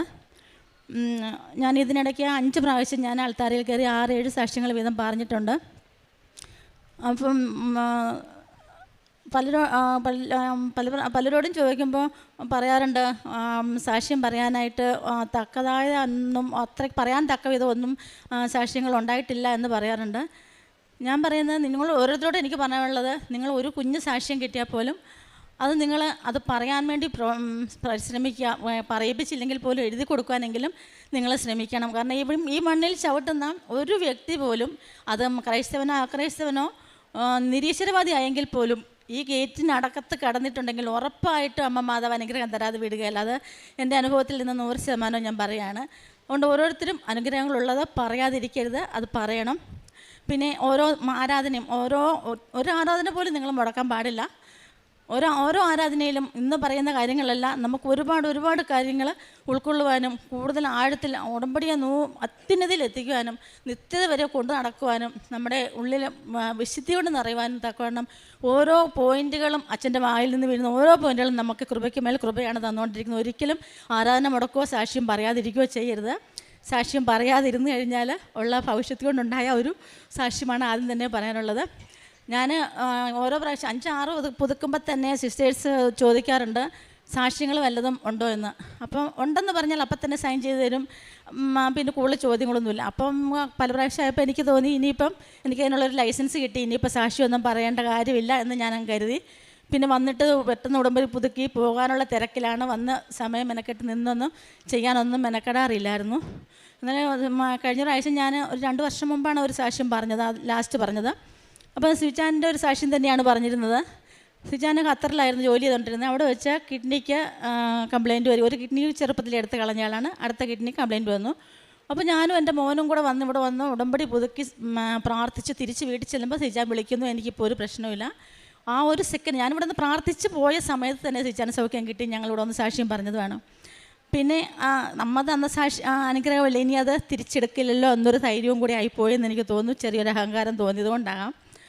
കഴിഞ്ഞ ഇടയ്ക്ക് ഒരു കുറേ നാളായിട്ട് സിജാൻ കാലിന് മുട്ടിന് വേദനയാണ്. 2-3 വർഷമായിട്ട് മുട്ടിന് വേദനയുണ്ട്. അപ്പോൾ ബാക്കി കാര്യങ്ങൾ സിജാൻ്റെ സാക്ഷ്യം സിജാൻ തന്നെ പറയട്ടെ. എൻ്റെ പേര് CB സേവ്യർ. ഞാൻ ഖത്തറിൽ നിന്ന് തിരിച്ചു വന്ന് അവിടെ 3 വർഷക്കാലം മുട്ടക്കുത്തില്ലായിരുന്നു. ഇവിടെ വന്നു ശിവ അച്ഛൻ്റെ അടുത്ത് കാണാൻ വേണ്ടി പേപ്പർ മേടിച്ചു. അച്ഛനെന്നെ ചേർത്ത്. അപ്പോൾ എനിക്കിവിടെ വന്ന് മുട്ടക്കുത്തി നിൽക്കത്തില്ലായിരുന്നു. ഒരു കുത്തി മുട്ട നിന്നു. ഉടനെ സിസ്റ്റർ പറഞ്ഞു പത്രം വേണമെന്ന് പറഞ്ഞു. ഉടനെ ഇവിടെ കൊണ്ട് പത്രം കൊണ്ട് തന്നു. അവിടെ മുട്ടയെ കുത്തി നിന്നു. ഉടനെ അച്ഛൻ പറഞ്ഞ് എഴുന്നേറ്റ് ഞാൻ പറഞ്ഞു. അച്ഛൻ എന്നെ ഇങ്ങനെ ചേർത്ത് നിർത്തി കുരിശ് രൂപ എൻ്റെ കയ്യിൽ തന്നു. ഷർട്ടും ബനിയനും പൊക്കിയിട്ട് പുറത്ത് കുരിശ് വരച്ചു. തൈലം തൊട്ട് കുരിശ് വരച്ചു. അതിനുശേഷം ഇതുവരെ എനിക്കൊരു കുഴപ്പമുണ്ടായിട്ടില്ല. ഞാൻ ഇപ്പം ഒരു ബസ് ഓടിക്കുന്നുണ്ട്, സ്കൂൾ ബസ്. ഒരു 6 മാസമായിട്ട് ഒരു ഓട്ടോറിക്ഷ ഓടിക്കുന്നുണ്ട്. ഞങ്ങൾ കട്ടപ്പനയിൽ നിന്ന് ഓട്ടോറിക്ഷയിലാണ് ഇവിടെ വന്നിരിക്കുന്നത്. ബാക്കി ഷിബ പറയും. ഇപ്പോൾ 3 വർഷമായിട്ട് ഭയങ്കര മുട്ടിന് വേദനയാണ്, ഭയങ്കരമായിട്ട് നീരാണ്. അപ്പോൾ വിളിക്കുമ്പോൾ ഞങ്ങളോട് രോഗമുള്ളതായിട്ടൊന്നും പറയാറില്ല. വീഡിയോ കോൾ വിളിച്ചാലും എല്ലാ ദിവസവും 2-3 പ്രാവശ്യം വിളിക്കും. വീഡിയോ കോൾ വിളിക്കുമ്പോൾ നമ്മൾ മുഖം മാത്രമേ കാണുന്നുള്ളൂ, ശരീരം കാണുന്നില്ല. അപ്പോൾ ഇവിടെ നിന്ന് പോകുമ്പോൾ 84 കിലോ തൂക്കമുള്ള ആൾ അവിടെ ചെന്ന് കഴിഞ്ഞപ്പം 98 കിലോ തൂക്കമായി. അപ്പോൾ ഡോക്ടർ പറയും, ചെല്ലുമ്പോഴൊക്കെ ഡോക്ടർ പറയുന്നത് മുട്ടിന് വേദന വെയിറ്റ് കൂടിയിട്ട് വെയിറ്റ് കുറയ്ക്കാൻ പറയും. അപ്പോൾ സിജാൻ പരമാവധി ഭക്ഷണം കുറയ്ക്കാൻ തുടങ്ങി. ഒരു നേരം ഭക്ഷണം കഴിക്കാൻ തുടങ്ങി. എന്നിട്ടും വെയിറ്റ് കൂടുന്നല്ലാതെ കുറയുന്നില്ല. എന്നിട്ട് അവസാനം ഡോക്ടർ പറഞ്ഞു ഇതിന് വേറെ ഇനിയും പ്രത്യേകിച്ച് മരുന്നൊന്നും, വെയിറ്റ് കുറച്ചാൽ മാത്രമേ ഇനി രക്ഷപ്പെടുത്തുള്ളൂ, വേറെ ഒരു രോഗങ്ങളൊന്നും അല്ല സ്ഥിതിക്കുന്നത്. അങ്ങനെ ഇരുന്നപ്പോഴാണ് 60 വയസ്സായപ്പോൾ അവിടെ നിന്ന് റിട്ടയർഡായി. അവിടെ നിന്ന് തിരിച്ചു പോന്നു. ഇവിടെ വന്നു കഴിഞ്ഞിട്ടും ഞാൻ പല പ്രാവശ്യം ഇങ്ങനെ സാക്ഷ്യം പറഞ്ഞാലും എൻ്റെ കുടുംബത്തിലുള്ള ഒരു നാട്ടുകാരോ പോലും അത് 100% ശരിയാണോ എന്ന് സംശയിക്കുന്ന പലരും അതിലുണ്ടായിരുന്നു. സിജാൻ ഇങ്ങനത്തെ അവസ്ഥയിൽ കാണാതെ തന്നെ ഞാൻ പറയുന്ന കാര്യങ്ങൾ മാത്രമല്ലേ കേൾക്കുന്നുള്ളൂ. അങ്ങനെ അപ്പോൾ സിജാൻ വന്നു കഴിഞ്ഞപ്പോൾ ഞങ്ങൾ ഒരു ഫാമിലി പ്രോഗ്രാമുമായിട്ട് എൻ്റെ വീട്ടിലുള്ള എല്ലാവരും കൂടി ഒരു ട്രിപ്പ് പ്ലാൻ ചെയ്തു. അന്നേരം കണ്ട മുഴുവൻ പേരും പറഞ്ഞു സിബിക്ക് എന്തോ പ്രശ്നമുണ്ട്, സിബി ഒന്ന് ടെസ്റ്റ് ചെയ്യണം. അപ്പം അമ്മ തന്ന അനുഗ്രഹം തിരിച്ചു പോവുകയല്ലോ, അപ്പോൾ കിഡ്നിക്ക് ഒരു പ്രശ്നമൊന്നും ഞങ്ങൾ ചിന്തിക്കുന്നേ ഇല്ല. അപ്പോൾ പറഞ്ഞു കിഡ്നിക്ക് കുഴപ്പമുണ്ടായിരുന്ന ആളല്ലേ, ഒന്ന് പോയി ചെക്ക് ചെയ്തേക്കാൻ പറഞ്ഞു. ഞങ്ങൾ അത്ര സീരിയസ് ആയിട്ട് എടുത്തില്ല. പിറ്റേ ആഴ്ച ഞങ്ങൾ വേളാങ്കണ്ണിക്ക് സിജാൻ്റെ വീട്ടിൽ നിന്ന് എല്ലാവരും ട്രിപ്പ് പോയി. അവിടെ എല്ലാവരും ഉണ്ടായിരുന്നു. എല്ലാവരും പറയുന്നത് സിബി നീ ഒന്ന് പോയി ടെസ്റ്റ് ചെയ്യുക. അപ്പോഴും ഞങ്ങൾ പറഞ്ഞു മാതാവ് തന്ന അനുഗ്രഹത്തെ പരീക്ഷിക്കണോ എന്ന് ഓർത്തു.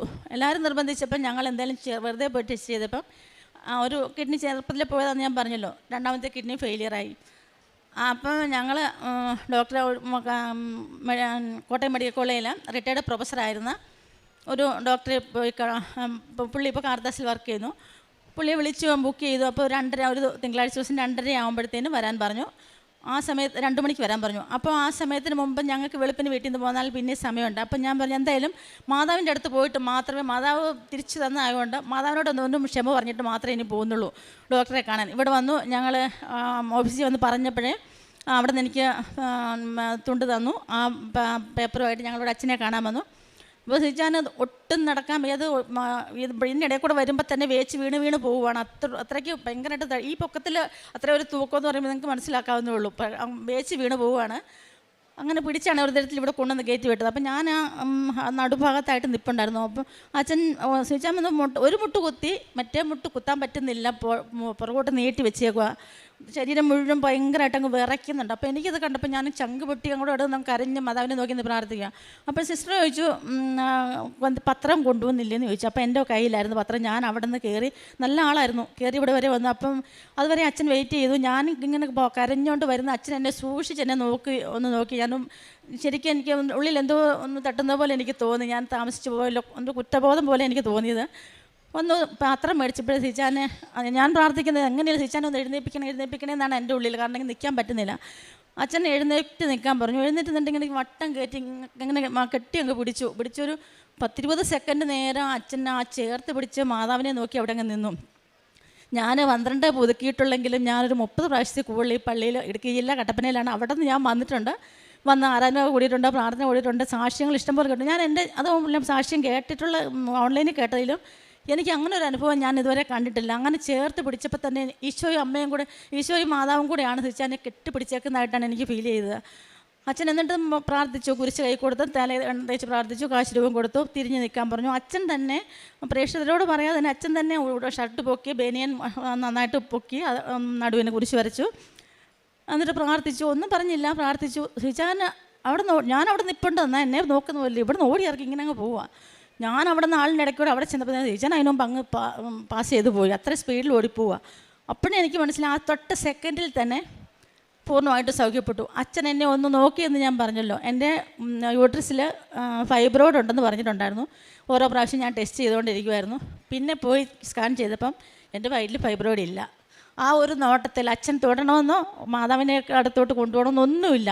ഈ പള്ളിക്കകത്ത് കാല് കുത്തിയാൽ മതി, അല്ലെങ്കിൽ നിങ്ങൾ എവിടെയെങ്കിലും നിന്ന് കേൾക്കാം കാണാമെന്ന് വെക്കാതെ പരമാവധി മുമ്പോട്ട് വന്ന് അച്ഛൻ നമ്മുടെ പ്രാർത്ഥിക്കുന്നിടത്തേക്ക് മുമ്പേക്ക് വന്ന് നിങ്ങൾ അച്ഛനെ കാണുന്ന പോലെ നിന്ന്, മാതാവിനെ കാണുന്ന പോലെ നിന്ന് നിങ്ങൾ പ്രാർത്ഥിക്കുക. നിങ്ങളുടെ സകല രോഗങ്ങൾക്കും സകല പീഡകൾക്കും വീട്ടിൽ ചെല്ലുന്നതിന് മുമ്പ് അനുഗ്രഹമാവുന്ന 100% ബോധ്യപ്പെട്ട ആളാണ് ഞാൻ. എനിക്ക് ശരിക്കും പറഞ്ഞാൽ സാക്ഷ്യം ഇവിടെ ഓരോരുത്തർക്കും കിട്ടുന്ന സാക്ഷ്യങ്ങൾ മുഴുവൻ പറയാൻ നിൽക്കുകയാണെങ്കിൽ 24/7 ഇവിടെ സാക്ഷ്യം പറഞ്ഞാൽ തീരുകയാണെന്ന് എനിക്ക് നല്ല ബോധ്യമാണ്. കാരണം ഓരോ ആഴ്ചയും വന്ന് വേണമെങ്കിൽ പോലും സാക്ഷ്യം പറയാനുണ്ട്. പക്ഷേ നമ്മളെ അനുവദിക്കുന്ന 10-30 സാക്ഷ്യം ആയാൽ പോലും നമ്മളെ അനുവദിക്കുന്നത് 10 മിനിറ്റ് സമയം, 2-3 സാക്ഷ്യം പറയാനാണ്. അതുപോലെ എല്ലാവർക്കും ഉണ്ടെന്നറിയാം. പക്ഷേ എല്ലാവരും പറയും വേണ്ടത്ര ഇത് കിട്ടിയിട്ടില്ലെന്ന് പറയും. കിട്ടാത്തതുകൊണ്ടല്ല, അനുഗ്രഹം കിട്ടിയാലും ഞങ്ങളെങ്ങനെ പറയും, മറ്റുള്ളവർ കേൾക്കുകയല്ലേ അറിയലേ, അതെങ്ങനെ പറയുന്നത്, അല്ലെ കയറി നിന്ന് പറയണ്ടേ എന്നോർത്താണ് നിങ്ങൾ പറയാത്തതെങ്കിൽ ഇപ്പോൾ ഇത് തിരിച്ച് പിടിക്കാൻ മാതാവിന് കഴിയും എന്നും കൂടി ഞാൻ ഓർമ്മപ്പെടുത്താനായിട്ട് ഈ സാക്ഷി ഞാൻ ഉപകാരപ്പെടുത്തുകയാണ്. പിന്നെ അടുത്തതായിട്ട് എനിക്ക് ചെവിയിൽ കുറേ കാലമായിട്ട് ചെവിക്കകത്തോടെ ഇങ്ങനെ ബൈക്ക് പോകുന്ന പോലെ കുറൊന്ന് സൗണ്ട് കേൾക്കുമായിരുന്നു. 2 ചെവിയും ഉറക്കത്തിലും ഊണിലും എപ്പോഴും ഇങ്ങനെ സൗണ്ട് വരും. അപ്പം ആശുപത്രി കാണിച്ചപ്പോൾ ഡോക്ടർ പറഞ്ഞു അത് ചെവിക്കാൻ വന്ന് അടയുന്നതാണ്, അത് പതുക്കെ പൊക്കോളും. കുറേ കാലം കഴിഞ്ഞപ്പോൾ അതൊരു മുഴക്കമായി. പിന്നെ എനിക്ക് ചെവി കേൾവി കുറവായി, നന്നായിട്ട് കേൾക്കത്തില്ല. പല പ്രാവശ്യം ചെവി കൂർപ്പിച്ചാലേ ഓരോന്നും കേൾക്കാൻ പറ്റുന്നുള്ളൂ. അങ്ങനെ ആയപ്പോഴത്തേന് ഞാനതിൻ്റെ ബഡ്സ് എടുത്ത് അതേലും മാതാവിൻ്റെ എണ്ണ എടുത്ത് ചെവി കൂടെ തൂക്കും. അന്നേരം പിള്ളേരെന്നോട് പറയും അമ്മ ബഡ്സ് കൊണ്ട് കുത്തിയാണ് ഇതുപോലെല്ലാം വന്നത്, ഇനി ബഡ്സ് കൊണ്ട് കുത്തണ്ട, ആശുപത്രിയിൽ പോയേ പറ്റുള്ളൂ എന്ന് പറഞ്ഞ് ENT പോയി കണ്ടു. അപ്പം ENT ഡോക്ടർ എന്നോട് പറഞ്ഞു ഒരു ചെവിയിൽ ഹോളുണ്ട്, കുത്തി ഹോളായിട്ടുണ്ട്. 2 ചെവിയിലും ബഡ്സ് കൊണ്ട് കുത്തി അത് തിക്കായിപ്പോയി. അത് പ്രത്യേകിച്ച് ഒന്നും ചെയ്യാൻ ഇപ്പം സാധിക്കില്ല. നല്ല ശുദ്ധമായ ഒലിവെണ്ണ കിട്ടുമെന്നുണ്ടെങ്കിൽ മേടിച്ച് ചെവിയിൽ 2 ചെവിയിൽ എല്ലാ ദിവസവും 1-2 തുള്ളി ഒഴിക്കുക. ഇപ്പോൾ ഒരു 2-3 മാസം ശ്രമിച്ച് നോക്കുക. അത് കഴിഞ്ഞിട്ട് വന്നാൽ എന്തെങ്കിലും ചെയ്യാമെന്ന് പറഞ്ഞു. അപ്പം രോഗി ഇച്ഛിച്ചതും പാല്, വൈദ്യം കൽപ്പിച്ചതും പാലെന്ന് പറഞ്ഞ പോലെ എൻ്റെ ഉള്ളിൽ വേറെ ഒരു മരുന്നും വേണ്ട, മാതാവിൻ്റെ എണ്ണ മതി എന്ന് തൈലം മതിയെന്ന് കരുതിയിരുന്ന എനിക്ക് അങ്ങനെ മാതാവായിട്ട് തന്നെ ഡോക്ടറിൽ കൂടി പ്രവർത്തിച്ചു. ഞാനത് ഒഴിക്കാൻ തുടങ്ങി. ഞാൻ പിന്നെ മറന്നുപോയി, ഈ ചെവിയുടെ പ്രശ്നം ഞാനങ്ങ് മറന്നുപോയി. കുറേ ദിവസം കഴിഞ്ഞപ്പോഴാണ് ഞാൻ ഇങ്ങനെ സ്വപ്നത്തിൽ കാണുവാണ് ഒരു ഈശോയും മാതാവും ഉണ്ണീശോയും ഞങ്ങളുടെ പള്ളിയുടെ നേരെ ഓപ്പോസിറ്റും ആകാശത്ത്, നീല ആകാശത്ത് ജീവനോടെ തലയൊക്കെ അനക്കുകയൊക്കെ ചെയ്യുന്നുണ്ട്, ജീവനോടെ പ്രത്യക്ഷപ്പെടുന്നു. അത് മാറി സിൽവർ ആകുന്നു, പിന്നെ ഗോൾഡ് ആകുന്നു, അങ്ങ് മാഞ്ഞു പോകുന്നു. അങ്ങനെ ഞാനൊരു സ്വപ്നം കണ്ടു. അത് കഴിഞ്ഞ് കുറച്ച് ദിവസം കഴിഞ്ഞപ്പം ഞാൻ ചെവിയിൽ എന്തോ ഒരു അസ്വസ്ഥത തോന്നി. ഇപ്പം ഞാൻ ബഡ്സ് ഇട്ടില്ല, പിന്നിൻ്റെ മറുവശം കൊണ്ട് പതുക്കെ സൈഡിൽ കൂടെ പതുക്കെ തോണ്ടി. ഇപ്പം എന്തോ ഒരു പഞ്ഞി കഷ്ണം ഇരിക്കുന്ന പോലെ എനിക്ക് തോന്നുന്നു. അപ്പം ഞാൻ കുത്തി ഏതോ ബഡ്സിൻ്റെ പഞ്ഞി ഇരിക്കുന്ന, വീട്ടിൽ പറയാനും പറ്റത്തില്ല. ഞാൻ സൈഡിൽ കൂടെ പതുക്കെ തോണ്ടിയെടുത്തപ്പോൾ ഒരു പാറ്റക്കുഞ്ഞ് ചത്തിരിക്കുന്ന അത്രയും വലിപ്പമുണ്ട്. അതേ കളറിൽ ഒരു ഡാർക്ക് ഗോൾഡൻ കളറിൽ ചകിരി പോലെ എന്തോ ഒരു സാധനം ചെവിയിൽ നിന്ന് ഇങ്ങ് പോന്നു. അത് ആ ചെവിക്കായ അകത്തിരുന്നത് അത് ആ രീതിയിലായതായിരുന്നു. അപ്പോൾ എനിക്കതൊരു സംശയം, ഇതിലും കാണുമല്ലോ. ഇതും അതുപോലെ തന്നെ 2 ചെവിയിൽ നിന്നും അങ്ങനെ ഓരോ സംഭവം. പിന്നെ എനിക്ക് കേൾവിക്ക് യാതൊരു പ്രശ്നം ഉണ്ടായിട്ടില്ല. മാതാവിൻ്റെ തൈലം കൊണ്ട് മാത്രം മാതാവ് തന്നെ ഇടപെട്ട് അതെനിക്ക് സൗഖ്യപ്പെടുത്തി തന്നു. പിന്നെ എനിക്ക് 56 വയസ്സുണ്ട്. ഞാൻ ഒരിക്കലും ഞാൻ ഇത്രയും പുതുക്കിയതാണ്. ഞാൻ ആദ്യമൊക്കെ 6 ആവശ്യത്തിന് 60 ആവശ്യം ഞാൻ കുത്തി തിരികുന്ന ആളായിരുന്നു. ഇപ്പോൾ ഞാൻ എൻ്റെ ആവശ്യങ്ങൾ, എൻ്റെ കുടുംബത്തിൻ്റെ ആവശ്യങ്ങൾ ഒന്നും തന്നെ വെക്കാറില്ല. അപ്പോൾ അല്ലാതെ തന്നെ എനിക്ക് അത്രയും ആവശ്യങ്ങൾ എഴുതാൻ. കാരണം ഓരോരുത്തരും പോകുന്നെന്ന് പറയുമ്പോഴേ 100 കൂട്ടം ആവശ്യങ്ങൾ പറയും. എൻ്റെ കൂടെ ചേർത്തേക്കോ, എൻ്റെ കൂടെ ചേർത്തേക്കോ. അപ്പം ഞാൻ അങ്ങനെയുള്ള ആവശ്യങ്ങളാണ് വെക്കുന്നത്.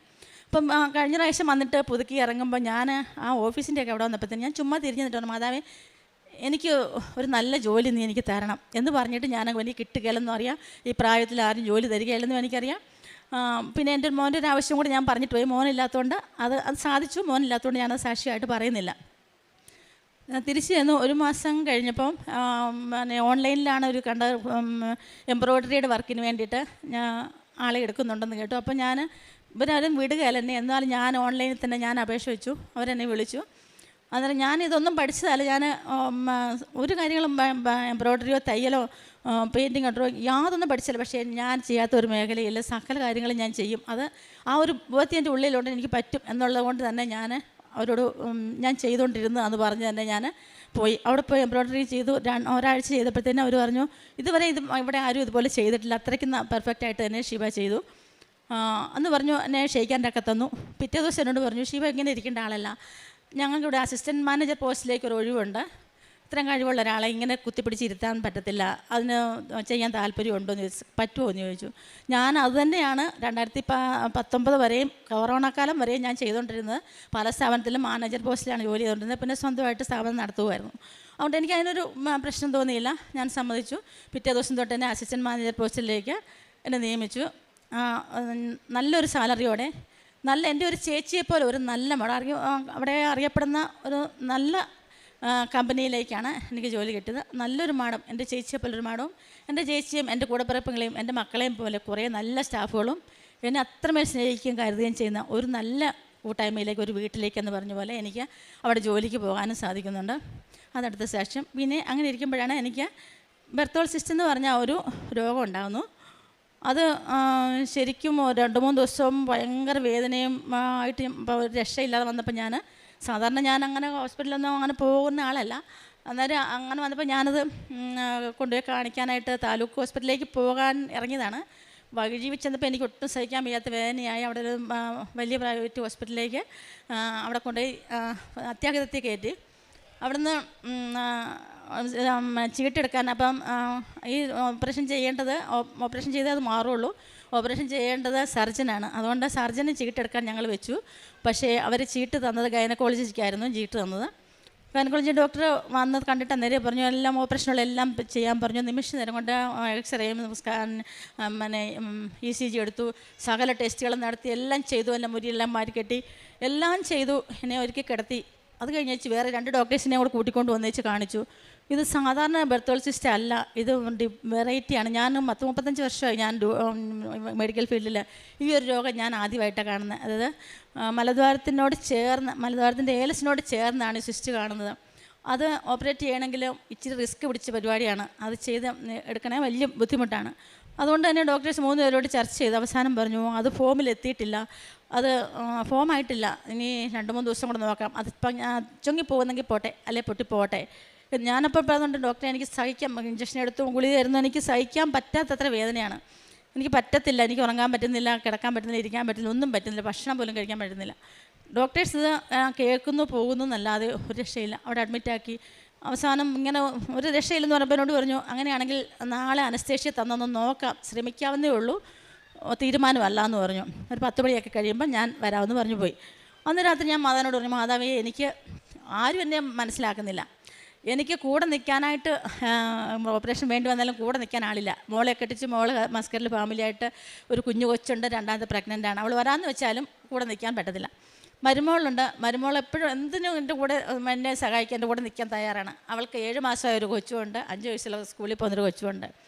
അവൾ വന്ന് നിന്നിട്ടും ഒരു കാര്യവുമില്ല. അപ്പോൾ ഞാൻ ശ്രീചാനാണ് സ്കൂൾ ബസ് ഓടിക്കുന്നതുകൊണ്ട് ഒരു ഡ്രൈവർമാരെ പോലും ആ ഒരു ദിവസം കിട്ടി, പിറ്റേ ദിവസം തൊട്ട് അവർക്ക് ആർക്കും സമയമില്ല, ഒരു മനുഷ്യനും വരുന്നില്ല. സാധാരണ ആരെയും പിടിച്ച് സ്കൂൾ ബസ്സിൽ ഏൽപ്പിക്കാനും പറ്റില്ല, അത്രയ്ക്ക് എക്സ്പീരിയൻസ് ഉള്ള, അതുപോലെ അവർക്കൂടെ ഇഷ്ടപ്പെടുന്ന ഒരാൾ തന്നെ വേണം, പറ്റുന്നില്ല. അപ്പോൾ ശ്രീചാൻ വിഷമിക്കുന്നു, ഞാനും വിഷമിക്കുന്നു, മക്കളെല്ലാം സങ്കടപ്പെടുന്നു, എന്ത് ചെയ്യണമെന്ന് അറിയത്തില്ല, കൂടെ നിൽക്കാൻ ആളില്ല. അച്ഛൻ പലപ്പോഴും പറഞ്ഞ് കേട്ടിട്ടുള്ളതാണ്, കൂടെ നിൽക്കാൻ ആളില്ലാതെ വിഷമിക്കുന്നവർ, ചികിത്സിക്കാൻ കാശില്ലാതെ വിഷമിക്കുന്നവർ, അങ്ങനെയൊക്കെ പറഞ്ഞിട്ട്. അപ്പം ഞാൻ ഓർത്ത് ഇതെല്ലാം ഓരോ ആരാധനയിൽ പറയുന്ന കാര്യങ്ങളല്ല, അതെല്ലാം എൻ്റെ മനസ്സിലേക്ക് മുന്നു പറഞ്ഞു. അപ്പോൾ ഞാൻ മാതാവിനോട് പറഞ്ഞു, എൻ്റെ മാതാവേ, എനിക്ക് സഹായിക്കാൻ ആരുമില്ല, നീ മാത്രമേ ഉള്ളൂ എൻ്റെ കൂടെ നിൽക്കാനും എന്നെ ശുശ്രൂഷിക്കാനും കാശ് മുടക്കാനും എല്ലാത്തിനും നീയും ഈശോയും മാത്രമേ ഉള്ളൂ, വേറെ ആരും എനിക്കില്ല. അതുപോലെ ഞാൻ വേറെ ഒരു കാര്യത്തിന് ഞാൻ ആരെയും ശല്യപ്പെടുത്താൻ പോകാറില്ല. ഒരു കാര്യത്തിനും കൂടപ്പിറപ്പുകളെയോ ആരെയും തന്നെ ഒരാവശ്യത്തിന് ഞാൻ അങ്ങനെ ആരെങ്കിലുമൊക്കെ വിളിച്ചാൽ ചിലപ്പോൾ വന്ന് നിൽക്കുമായിരിക്കും, ഞാൻ വിളിക്കാറില്ല. ആരുടെ ഏതാവശ്യം കണ്ടാലും ഞാൻ ഓടി എത്താറുണ്ട്. ഇന്നാരെന്നില്ല, നാട്ടുകാരുടെ ആണെങ്കിൽ പോലും ആവശ്യം തോന്നി ഞാൻ ഓടിച്ചല്ല എന്നെക്കൊണ്ട് പറ്റുന്നതൊക്കെ ചെയ്യാറുണ്ട്. പക്ഷെ ഞാൻ ആരെയും അങ്ങനെ ബുദ്ധിമുട്ടിക്കാറില്ല.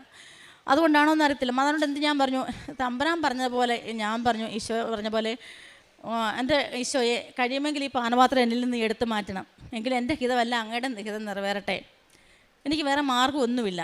അതുകൊണ്ടാണ് ഞാൻ പറഞ്ഞത്. ഇപ്പം എനിക്ക് എൻ്റെ ഹസ്ബൻഡിനെയോ മക്കളെയോ ബുദ്ധിമുട്ടിക്കുകയോ കാശ് മുടക്കുകയോ ചെയ്യുന്നതിന് എനിക്ക് ഒരു താല്പര്യമില്ല. ഇനി എൻ്റെ പ്രാരാബ്ദങ്ങളെല്ലാം കഴിഞ്ഞു, എനിക്കിനി ജീവിക്കണം അങ്ങനെ ഒരു ഒന്നുമില്ല. നിൻ്റെ ഇഷ്ടം, ഞാൻ ഇങ്ങനെ വേദന തിന്നണമെന്നാണെങ്കിൽ അങ്ങനെ ആയിക്കോട്ടെ, എന്നെ അങ്ങോട്ട് വിളിക്കണമെന്നാണെങ്കിൽ ഒരു നിമിഷം കൊണ്ട് എന്നെ വിളിച്ചോണം, എന്നെ കിടത്തി നിറയിപ്പിച്ച് മറ്റുള്ളവർക്ക് ബുദ്ധിമുട്ടാകാനിടയാകില്ല. അപ്പോൾ ഒരു നിമിഷം കൊണ്ട് മാതാവിൻ്റെ കയ്യിലേക്ക് എന്നെ കൊണ്ടുപോകണം, അല്ലാതെ എന്നെ വിളിക്കുകയും വേണ്ട എന്ന് പറഞ്ഞിട്ടാണ് ഞാൻ കിടന്ന്. ഞാൻ പറഞ്ഞു, എനിക്ക് ഇന്ന് രാത്രി ഒരു ദിവസം ഞാൻ തരാം മാതാവ്. ഞാൻ മുഖാന്തരം ഒരുപാട് പേർക്ക് മരണത്തിൽ നിന്ന് പോലും രക്ഷപ്പെട്ട അനുഭവങ്ങളുണ്ടായിട്ടുണ്ട്. വെന്റിലേറ്ററിൽ നിന്ന് രക്ഷപ്പെട്ടിട്ടുണ്ട്. 6 ദിവസം വെന്റിലേറ്റർ ഊരാൻ പരുവത്തിന് പോലും കിടന്നപ്പോഴും ഞാൻ പ്രാർത്ഥിച്ചിട്ട് മാതാവിൻ്റെ തൈലം തൂത്ത് ഞാൻ പ്രാർത്ഥിച്ചു. എൻ്റെ പ്രാർത്ഥനയല്ല, മാതാവിൻ്റെ അനുഗ്രഹം കൊണ്ട്. പിന്നെ മെനഞ്ചൈറ്റീസ് ആയിട്ട് കിടന്ന എൻ്റെ ഒരു ചേച്ചി, അതൊക്കെ അങ്ങ് ഭയങ്കരമായിട്ട് ഞാൻ ഒരുപാട് അനുഗ്രഹങ്ങൾ ഇങ്ങനെ കിട്ടിയിട്ടുള്ള. ഞാൻ മാതാവിനോട് പറഞ്ഞു, മാതാവ് ഇതൊക്കെ എനിക്ക് തന്നിട്ട് എൻ്റെ ഒരു കാര്യത്തിന് ഞാൻ ഇതുവരെ ചോദിച്ചിട്ടില്ല, എന്നെ നീ സഹായിക്കണം. അത് പറഞ്ഞ് എന്നിട്ട് ഞാൻ ശ്രീചാനെ വിളിച്ച് പറഞ്ഞു. ശ്രീചാനെ പറഞ്ഞു, ഇനി 6 മണിക്കൂറോടുണ്ട് നേരം വെളുക്കും, 11 മണിയായുള്ള നേരം വെളുത്താലെങ്കിലും നേരം വെളുത്തല്ലോ ഡോക്ടർ വരുമല്ലോ എന്നൊരു സമാധാനമുണ്ട്. നേരം വെളുക്കുമ്പോൾ എൻ്റെ രോഗം പൂർണ്ണമായിട്ട് സൗഖ്യപ്പെടും എന്ന് പറഞ്ഞു. അപ്പോൾ ശ്രീചാൻ പറഞ്ഞു, അതാന്ന് വെച്ചു കിടന്നു, ഒന്നും യേശോർണോ പറഞ്ഞില്ല, എന്ന് വെച്ച് കിടന്നു. അപ്പം മാതാവായിട്ട് എന്നെ കൊണ്ട് പറയിപ്പിച്ചായിരിക്കും, ഒരു തെളിവിന് ആൾ വേണമല്ലോ, അതിനായിരിക്കും. ശ്രീചാൻ കിടന്ന് ഉറങ്ങി, എനിക്ക് ഉറങ്ങാൻ പറ്റുന്നില്ല. അപ്പോൾ ഞാനിങ്ങനെ സ്വപ്നം കാണുകയാണ്, ഞാൻ ഈ അൾത്താരയിൽ നിന്ന് സാക്ഷ്യം പറയാം. ഞാനൊരു വയലറ്റ് കളറുള്ള ചുരിദാറിട്ട് ഞാൻ ഈ അൾത്താരയിൽ നിന്ന് സാക്ഷ്യം പറയുകയാണ് എന്ന്. അപ്പോൾ പെട്ടെന്ന് ഞാൻ ഉറക്കം തെളിഞ്ഞു. ആ സെക്കൻഡിൽ എൻ്റെ വേദന പോയി. അപ്പോൾ എൻ്റെ ശരീരത്തിൽ എനിക്ക് അനുഭവപ്പെട്ടു, ആ സംഭവം ഭയങ്കരമായിട്ട് പൊട്ടി ഒഴുകാൻ തുടങ്ങി. ഞാനത് ക്ലീൻ ചെയ്ത് വൃത്തിയാക്കി വെച്ച് തിരിച്ചു വന്നു. ഞാൻ മുറിയിൽ കിടന്ന് ഞാൻ തുള്ളിച്ചാടുക. തലേദിവസം എന്നെ എടുത്ത് വേണമായിരുന്നു കട്ടിലേന്ന് അടുത്ത പിന്നെ കട്ടിലയിലോട്ട് കിടത്തണമെങ്കിൽ എന്നെ എടുത്ത് കിടത്തണം. എനിക്ക് തിരിയാൻ പോലും പറ്റാത്ത അവസ്ഥയിൽ കിടന്ന് ഞാൻ കിടന്ന് തുള്ളിച്ചാടുക. ഞാൻ സിച്ചാനെ വിളിക്കാനല്ല എനിക്ക് തോന്നിയത്, മാതാവേ നന്ദി, ഈശോയെ സ്തുതി, ഇങ്ങനെ ഓർത്ത് ചാടുക. എന്നോട് ചോദിച്ചു, നിനക്ക് എന്നാ പറ്റിയെന്ന് ചോദിച്ചു. ഞാൻ പറഞ്ഞു, എൻ്റെ മാതാവ് ഒരു ഞാൻ പറഞ്ഞില്ലേ, മാതാവ് എന്നെ വന്ന് തൊട്ടു. അപ്പോൾ എന്ത് സംഭവിച്ചു? ഞാൻ പറഞ്ഞു, ഇന്ന പോലാന്ന്. ഞാൻ പറഞ്ഞില്ല സിച്ചാനോട്, അതുപോലെ തന്നെ സംഭവിച്ചു എന്ന് പറഞ്ഞു. എന്നിട്ട് സിച്ചാൻ പറഞ്ഞു, ഞാൻ പോയി സിസ്റ്ററോട് പറയാം. അത് കഴിഞ്ഞാൽ സിസ്റ്ററോട് പോലും പറയുന്നത്. പറഞ്ഞപ്പോൾ സിസ്റ്ററോട് നോക്കി ഓടിപ്പോയി ഡോക്ടറെ വിളിച്ചു. തിരിച്ചു വന്നിട്ട് പറഞ്ഞു, ഡോക്ടർക്ക് ഭയങ്കര സന്തോഷമായി. ഞാൻ ചോദിച്ചു, അതെന്നെ ഓപ്പറേഷൻ നാളെ നടത്താനിരുന്ന ഒരു രോഗം പെട്ടെന്ന് ഡോക്ടർക്ക് ഇങ്ങനെ സന്തോഷമാകുന്ന പൊട്ടിയെ. അത് പറഞ്ഞു, അത് ഇച്ചിരി റിസ്ക്കുള്ള കേസായിരുന്നു, അവർക്ക് ചെയ്യാൻ അത്രയ്ക്ക് ബുദ്ധിമുട്ടായിരുന്നു. ഇതെങ്ങനെയൊന്ന് പൊട്ടിപ്പോയാൽ മതി, അല്ലെ ചുങ്ങി പോണേന്ന് പറഞ്ഞിട്ടാണ് ഡോക്ടർ പോയത്. അത് ഓപ്പറേഷൻ ചെയ്യാനായിട്ട് അത്രയ്ക്ക് ബുദ്ധിമുട്ടായിരുന്നു. അവരെ കൊണ്ട് പറ്റില്ല എന്ന് അവർക്കറിയാമായിട്ടും അതങ്ങനെ തന്നെ കൊണ്ടുപോകുമായിരുന്നു. ഈ വേദനയൊന്നും അവർ കണ്ടില്ല. അല്ലെങ്കിൽ പിന്നെ വേറൊരു ആശുപത്രിയിലേക്ക് അവർ റെഫർ ചെയ്യാനായിട്ട് നോക്കിയില്ല. തിരിച്ച് രാവിലെ ഡോക്ടർ വന്നിട്ട് പറഞ്ഞു, ഭയങ്കര ദൈവാനുഗ്രഹമുണ്ട് കേട്ടോ, അല്ലാതെ ഇങ്ങനൊരു സംഭവം ഇന്നലെ ഞങ്ങൾ നോക്കുമ്പോൾ കല്ലിച്ച് കിടന്നത്, അത് ഇത്ര പെട്ടെന്ന് ഇങ്ങനെ സംഭവിക്കാൻ യാതൊരു സാധ്യതയില്ല, ഭയങ്കര ദൈവാനുഗ്രഹം ഉണ്ട് കേട്ടോ. അതുകൊണ്ടാണ് ഇപ്പോൾ ഞാൻ പറഞ്ഞ എൻ്റെ കൂടെ നിൽക്കാൻ ആരുമില്ല എനിക്ക്. അപ്പോൾ അല്ലെങ്കിൽ ഓപ്പറേഷൻ കഴിഞ്ഞാൽ ഡോക്ടർ പറഞ്ഞു, ഓപ്പറേഷൻ കഴിഞ്ഞ് 2 മാസമെങ്കിലും ഇത് ഓപ്പറേഷൻ ചെയ്താൽ കിടക്കേണ്ടി വരുമായിരുന്നു. 18 ദിവസമെങ്കിലും അന്ന് ട്യൂബ് ഇട്ട് അതിന് പസും ബ്ലഡും എടുക്കാനായിട്ട് ട്യൂബ് ഇട്ടുണ്ട് വന്നേനെ 2 മാസമെങ്കിലും കിടക്കേണ്ട വരുമായിരുന്നു. അങ്ങനെ പറഞ്ഞ ഒരു രോഗത്തെ 1 സെക്കൻഡ് കൊണ്ട് കറക്റ്റ് മാതാവ് പ്രത്യക്ഷപ്പെട്ട ആ സമയം, മാതാവാണ് എന്നെ തൊട്ടതെന്ന് അറിയിക്കാൻ ആ കറക്റ്റ് സമയത്ത് തന്നെ എന്നെ തൊട്ടു. അന്ന് മുതൽ ഈ നിമിഷം വരെ എനിക്ക് പിന്നെ വേദന ഉണ്ടായിട്ടില്ല. അത് എന്തെങ്കിലും ഒരു സ്വിച്ചാണെങ്കിലും പൊട്ടുമ്പോൾ നമുക്കറിയാം പൊട്ടിയാൽ എത്ര ദിവസം കഴിഞ്ഞാണ്. ആ സെക്കൻഡ് മുതൽ ഇതുവരെ എനിക്ക് വേദനയൊന്നും ഉണ്ടായിട്ടില്ല. പിറ്റേ ദിവസം ഞാൻ എല്ലാ ടെസ്റ്റുകൾക്കും ഒഴിച്ചു. അപ്പോൾ CRP 6 നിൽക്കേണ്ടടുത്ത് 76 ഏത് സമയം അറ്റാക്ക് ഉണ്ടാകാൻ പോലും സാധ്യതയുണ്ട് CRP കൂടിയാലെന്ന് ഡോക്ടർ പറഞ്ഞായിരുന്നു. അതുപോലെ തന്നെ ഫസ്റ്റ് ടെസ്റ്റ് ചെയ്തപ്പോൾ കൾച്ചർ ചെയ്ത് യാതൊരു കംപ്ലൈൻറ്റും ഇല്ല. ഒരു വൈറസും അതിനകത്ത് ബാക്ടീരിയ വൈറസ് ഒന്നുമില്ല. ക്ലീനാണ്, അത് കുഴപ്പമില്ല. ടോട്ടൽ കൗണ്ട് 1,30,000 ആയിരുന്നു. 30 അല്ല 40 കൂടുതലാകാൻ പാടില്ല. പക്ഷേ ഈ എല്ലാ ടെസ്റ്റുകളും 2 ദിവസം കൊണ്ട് നോർമലാക്കി ഒരു കുഴപ്പമില്ല എന്ന് എന്നെ ബോധ്യപ്പെടുത്തി മാതാവ് തന്നു ആ സാക്ഷ്യം പറയാൻ എന്നെ. അപ്പം ഞാൻ പറഞ്ഞു ഞായറാഴ്ച ഞാൻ വന്ന് സാക്ഷ്യം പറയും. ഈ ഒരു രാത്രി നിനക്ക് ഞാൻ തരുക, ഞായറാഴ്ച എന്ത് വന്നാലും ഞാൻ അവിടെ വന്ന് സാക്ഷ്യം പറയും. എന്നെ ബെഡേലാണെങ്കിൽ പോലും ഞാൻ അവിടെ വന്ന് സാക്ഷ്യം പറഞ്ഞിരിക്കും എന്ന് പറഞ്ഞിട്ടാണ് ഞാൻ കിടന്നത്. അതുപോലെ തന്നെ എനിക്ക് ഒരു കുഴപ്പമില്ലാതെ ഓട്ടോറിക്ഷയിലാണ്, സാധാരണ ഞങ്ങൾ കാറിന് വരാറുള്ളത് അല്ല ബസ്സിനാണ് വരാറ്. ഇന്ന് ഓട്ടോറിക്ഷയിലാണ് അവിടെ നിന്ന് ഇവിടം വരെ, കട്ടപ്പനയിൽ നിന്ന് ഇവിടം വരെ ഓട്ടോറിക്ഷയിലാണ് വന്നത്. ഒരു പ്രശ്നം എനിക്കുണ്ടായിട്ടില്ല. പൂർണ്ണമായിട്ടും മാതാവ് തന്ന അനുഗ്രഹം തന്ന് എന്നെ രക്ഷിച്ചു. എൻ്റെ കുഞ്ഞ് സാക്ഷ്യം 10,000-ങ്ങളെ തമ്പുരാനിലേക്ക് അടുപ്പിക്കുവാനും അമ്മയുടെ സാക്ഷിയാക്കി തീർക്കുവാനും രോഗസൗഖ്യത്തിനായിട്ടും എല്ലാ കാര്യങ്ങളുടെയും എല്ലാ തീരുമാനമാക്കാൻ തക്കവണ്ണം ഉയർത്തണമെന്ന് പ്രാർത്ഥിച്ചുകൊണ്ട് അടുത്ത വലിയൊരു സാക്ഷ്യമായിട്ട് ഞാൻ നിങ്ങളുടെ മുമ്പിലേക്ക് വീണ്ടും വരും. ഈശോയ്ക്കും അമ്മ മാതാവിനും കൂടാനുകൂടി നന്ദി സമർപ്പിച്ചുകൊണ്ട് നിർത്തുന്നു. ജെറമിയ 17:14 കർത്താവെ എന്നെ സുഖപ്പെടുത്തണമേ, അപ്പോൾ ഞാൻ സൗഖ്യമുള്ളവനാകും. എന്നെ രക്ഷിക്കണമേ, അപ്പോൾ ഞാൻ രക്ഷപ്പെടും. അങ്ങ് മാത്രമാണ് എൻ്റെ പ്രത്യാശ. ഷീബ സിബി എന്ന ഈ സഹോദരിയും ജീവിത പങ്കാളിയും അവരുടെ ജീവിതത്തിൽ വന്ന രോഗക്ലേശങ്ങളിൽ പരിശുദ്ധമ്മയുടെ സവിശേഷമായ സംരക്ഷണത്തിൽ ലഭിച്ച രോഗസൗഖ്യങ്ങളെ നന്ദിയോടുകൂടി അമ്മയുടെ അരികിൽ സമർപ്പിക്കുകയാണ്, സാക്ഷ്യപ്പെടുത്തുകയാണ്. സഹോദരൻ്റെ കിഡ്നി സംബന്ധമായ രോഗത്തിൽ ഉള്ള ഒരു കിഡ്നി അത് ഡാമേജായി വീണ്ടും ജീവിതം ക്ലേശകരമാകുന്നു എന്ന് അറിയുന്ന നാളുകളിലാണ് ജോസഫ് അച്ഛൻ വന്ന് കണ്ട് തൈലം പൂശി പ്രാർത്ഥിക്കുന്നത്. അച്ഛൻ്റെ കൃപാപൂർണമായ പ്രാർത്ഥന പൂർണ്ണമായും സഹോദരനെ സൗഖ്യപ്പെടുത്തുകയും യാതൊരു മരുന്നും ചികിത്സയും ഇല്ലാതെ കിഡ്നി പൂർണ്ണ പ്രവർത്തനക്ഷമമായി സഹോദരൻ ലഭിച്ചതിനെയാണ് ഏറ്റവും സന്തോഷത്തോടെ സാക്ഷ്യപ്പെടുത്തിയത്. സഹോദരിക്കുണ്ടായ രോഗാവസ്ഥയിലും അത് അല്പം റിസ്ക്കുള്ള ഓപ്പറേഷനാണെന്ന് ഡോക്ടർമാർ തിരിച്ചറിയുമ്പോഴും അമ്മ മാതാവിൻ്റെ കരങ്ങളിൽ കണ്ണീരോടെ ആ നിയോഗം ഏൽപ്പിച്ചു കൊടുക്കുമ്പോൾ അമ്മ മാതാവ് ആ നിമിഷങ്ങൾക്കുള്ളിൽ തന്നെ ആ രോഗത്തെ സൗഖ്യപ്പെടുത്തി യാതൊരു മറ്റൊരു ഓപ്പറേഷനോ ചികിത്സയോ ഇല്ലാതെ പൂർണ്ണ ആരോഗ്യം നൽകിയതിനെ സഹോദരി സാക്ഷ്യപ്പെടുത്തി. ജോലിക്ക് വേണ്ടിയുള്ള ഒരു നിയോഗത്തെ അമ്മയുടെ കരങ്ങളിൽ ഒന്ന് ഏൽപ്പിച്ചു കൊടുത്ത് പോകുമ്പോൾ മകൾക്ക് ചുരുങ്ങിയ ദിവസം കൊണ്ട് ജോലി അനുവദിച്ച് നൽകുകയും അതിലും ചുരുങ്ങിയ ദിവസം കൊണ്ട് അവിടെ തന്നെ അസിസ്റ്റൻറ്റ് മാനേജർ എന്ന പദവി കൊടുത്തുകൊണ്ട് ആ ജോലിയിൽ ഉയർച്ച നൽകിയതിനെയും മകൾ സാക്ഷ്യപ്പെടുത്തി. പ്രിയമുള്ളവരെ, ഉടമ്പടിയിൽ നമ്മൾ വയ്ക്കുന്ന നിയോഗങ്ങൾ അമ്മ മാതാവ് ഏറ്റെടുക്കുന്നു എന്നതിൻ്റെ സാക്ഷ്യങ്ങളാണ് ഈ സഹോദരി പങ്കുവച്ചത്. ഉടമ്പടി 12 തവണ പുതുക്കി എന്നതിൻ്റെ അർത്ഥം ഉടമ്പടി ജീവിതം സ്ഥിരതയോടെ വിശ്വസ്തയോടെ ദൈവനാമത്തെ മഹത്വപ്പെടുത്തി മറ്റുള്ളവർക്ക് നന്മ ചെയ്തുകൊണ്ട് ജീവിക്കുന്നു എന്ന് തന്നെയാണ്. 30-ലേറെ തവണ കട്ടപ്പനയിൽ നിന്ന് ഇവിടെ വന്ന് ഉടമ്പടി ജീവിക്കുന്നത് കൊണ്ട് അമ്മ മാതാവിൻ്റെ അരികിൽ പ്രാർത്ഥിക്കുവാനും ധ്യാനം കൂടുവാനും സാക്ഷ്യങ്ങൾ കേൾക്കുവാനും എത്തുന്നു എന്നതിൻ്റെ അർത്ഥം അമ്മയോടുള്ള ബന്ധം ഒരല്പം പോലും അകലാതെ നിരന്തരം ജീവിതത്തിൽ സൂക്ഷിക്കുകയും ഉടമ്പടി പ്രകാരം ജീവിതത്തെ നിരന്തരം ശക്തീകരിച്ച് ദൈവ സാന്നിധ്യത്തിന് മുന്നോട്ട് നയിക്കുന്നു എന്നുമാണ്. ഉടമ്പടിയിൽ നമ്മൾ ദൈവസന്നിധിയിൽ എളിമപ്പെട്ടവരും ദൈവനാമത്തെ മഹത്വപ്പെടുത്തുന്നവരും ഈശോ ആഗ്രഹിക്കുന്നത് പോലെ ജീവിതത്തെ ക്രമപ്പെടുത്തുന്നവരുമാകുമ്പോൾ നമ്മുടെ ജീവിതത്തിൻ്റെ ക്ലേശങ്ങൾ അകറ്റുന്നതിന്, രോഗങ്ങൾ സൗഖ്യപ്പെടുത്തുന്നതിന്, ജീവിതത്തിന് മേൽഗതി വരുന്ന വിഷയങ്ങളിലേക്ക് നമ്മളെ നയിക്കുന്നതിന് അമ്മ എത്ര കണ്ട് സഹായിക്കുന്നുവെന്ന് ഈ കുടുംബം ഈ അൾത്താരയിൽ സാക്ഷ്യപ്പെടുത്തുകയാണ്. ദൈവനാമത്തെ മഹത്വപ്പെടുത്തി നമ്മൾ ഉടമ്പടിയിൽ ലഭിക്കുന്ന ഒരു അനുഗ്രഹത്തെ അൾത്താരയിൽ സാക്ഷ്യപ്പെടുത്തുമ്പോൾ നമ്മുടെ തന്നെ വിശ്വാസ ജീവിതത്തെ കൂടുതൽ ബലപ്പെടുത്തുന്നു. അനേകർക്കത് പ്രത്യാശയ്ക്കും ജീവിത നവീകരണത്തിനും അമ്മയിൽ ആശ്രയിക്കുവാനുള്ള ആത്മബലത്തിനും കാരണമാക്കി മാറ്റുകയും ചെയ്യുന്നു. ദൈവനാമത്തെ നാം പ്രഘോഷിക്കുമ്പോൾ, ദൈവനാമത്തെ നാം മഹത്വപ്പെടുത്തുമ്പോൾ നമുക്ക് നിത്യതയിലേക്കുള്ള നമ്മുടെ പേര് ചേർക്കലാണ് നടക്കുന്നത്. കാരണം നിങ്ങൾ എന്നെ സഹോദരങ്ങൾക്കിടയിൽ എൻ്റെ നാമത്തെ പ്രതി നിങ്ങൾ നന്മ ചെയ്യുമ്പോൾ, വിശ്വാസം ഏറ്റുപറയുമ്പോൾ എനിക്ക് വേണ്ടി തന്നെ ചെയ്തുവെന്ന വചനം നമ്മളെ ഓർമ്മിപ്പിക്കുന്നുണ്ട്. അതുകൊണ്ട് ഉടമ്പടി ജീവിതം നിത്യതയിലേക്കാണ് നമ്മളെ കൈപിടിച്ച് നടത്തുന്നത്. ഉടമ്പടി ജീവിതം വിശ്വാസത്തിൻ്റെ സാക്ഷിയാകുവാനാണ് നിരന്തരം നമ്മളോട് ആവശ്യപ്പെടുന്നത്. നമ്മുടെ രോഗക്ലേശങ്ങളാവട്ടെ, ജീവിത പ്രതിസന്ധികളാവട്ടെ, പരീക്ഷകളാവട്ടെ, വിദേശത്ത് പോകുവാനുള്ള നിയോഗമാവട്ടെ, ഏത് വിഷയത്തിന്മേലും ഒരു നിയോഗം ദൈവകരങ്ങളിലേക്ക് കൊടുക്കുമ്പോൾ അത് അനുഗ്രഹമായി അമ്മ മാതാവും തിരുക്കുമാരനും നൽകുമ്പോൾ മറ്റൊന്നും വിചാരിക്കാതെ, കഴിവ് കൊണ്ട് കിട്ടി, പണം കൊണ്ട് കിട്ടി, പഠിച്ചിട്ട് കിട്ടി, മറ്റ് വിഷയങ്ങളൊന്നും വിചാരിക്കാതെ ദൈവനാമത്തെ മഹത്വപ്പെടുത്തുവാൻ നിങ്ങൾക്ക് നല്ല മനസ്സുണ്ടെങ്കിൽ, വിശ്വാസത്തിൻ്റെ ബോധ്യമുണ്ടെങ്കിൽ, അത് കൂടുതൽ ദൈവാനുഗ്രഹങ്ങളിലേക്ക് നമ്മുടെ ജീവിതത്തെ നയിക്കുന്നതിന് കാരണമാവുക തന്നെ ചെയ്യും. അതിൻ്റെ സാക്ഷ്യമാണ് ഈ സഹോദരിയും ജീവിത പങ്കാളിയും ഈ അൾത്താരയിൽ പങ്കുവയ്ക്കുന്നത്. ഞങ്ങളുടെ കഷ്ടകാലത്ത്, രോഗപീഠകളിൽ മറ്റാർക്കും ഒന്നും ചെയ്യാനില്ലാതെ, കൂടെ സഹായത്തിനാരുമില്ലാതെ ഞങ്ങൾ വിഷമിച്ചപ്പോൾ അമ്മയെ കൂട്ടുപിടിച്ചു, അമ്മയോട് പറഞ്ഞു.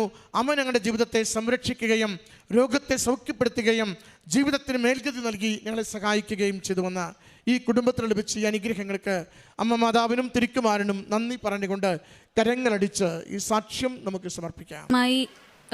ഈ പുണ്യഭൂമിയിൽ വന്ന് സാക്ഷ്യം പറയാൻ അനുഗ്രഹിച്ച അമ്മ മാതാവിനും തിരുകുമാരനും ഒരുപാട് നന്ദി പറയുന്നു. എൻ്റെ പേര് സാനിയ. ഞാൻ വരുന്നത് മൂവാറ്റുപുഴയിൽ നിന്നാണ്. ഇതെൻ്റെ മമ്മി ബിന്ദു.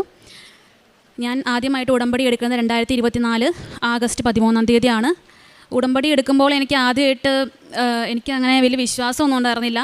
ഫ്രണ്ട്സൊക്കെ പറഞ്ഞു ഉടമ്പടി എടുക്കുമ്പോൾ എന്താണ് ഇത് കറക്റ്റായിട്ട് പാലിക്കണം, എന്നാലാണ് ഇത് നടക്കത്തുള്ളൂ, അല്ലെങ്കിൽ അത് മുടങ്ങിക്കഴിഞ്ഞാൽ ഭയങ്കര വലിയ പ്രശ്നങ്ങളാണെന്നൊക്കെ പറഞ്ഞു. അപ്പോൾ എനിക്ക് ആദ്യമൊക്കെ പിന്നെ മടിയായിരുന്നു. പിന്നെ ഞാൻ എൻ്റെ ഫ്രണ്ടും കൂടെ പറഞ്ഞു, എടി വാ നമുക്കൊന്ന് ഉടമ്പടി എടുക്കാം. അപ്പോൾ എൻ്റെ ഫ്രണ്ട്സ് കുറച്ച് പേരൊക്കെ എടുത്തിട്ടുണ്ടായിരുന്നു. എന്നിട്ട് ഞാൻ വന്ന് ഉടമ്പടി എടുക്കാനായിട്ട് ആഗസ്റ്റ് മാസത്തിലൂടെ വന്നു. അന്ന് വന്ന് ഞാനിവിടെ വന്ന് ഉടമ്പടി എടുത്തു. എനിക്ക് അങ്ങനെ കറക്റ്റായിട്ട് അറിയത്തുണ്ടായിരുന്നില്ല. ഇവിടെ വന്ന് എല്ലാവരോടും ചോദിച്ചു. അപ്പോൾ ഉടമ്പടിയുടെ കാര്യങ്ങളെല്ലാം എനിക്ക് പറഞ്ഞു തന്നു. അങ്ങനെ ഉടമ്പടി എടുത്തു. ഞാനൊരു നേഴ്സാണ്. അപ്പോൾ പുറത്ത് പോകണമെന്നൊരു ആഗ്രഹത്തോടെയാണ് ഞാനിവിടെ വന്ന് ഉടമ്പടി എടുത്തത്. ഞാനപ്പോൾ സൗദിക്ക് പോകാനായിട്ട് പ്രോസസ്സിംഗ് എല്ലാം സ്റ്റാർട്ട് ചെയ്തിട്ടുണ്ടായിരുന്നു. പ്രോസസ്സിംഗ് എല്ലാം സ്റ്റാർട്ട് ചെയ്ത് അപ്പോൾ എക്സാം എഴുതാമെന്നൊരു ഇതിൽ വന്ന് ഞാൻ എക്സാം എഴുതാം ഇവിടെ വന്ന് പ്രാർത്ഥിച്ചു.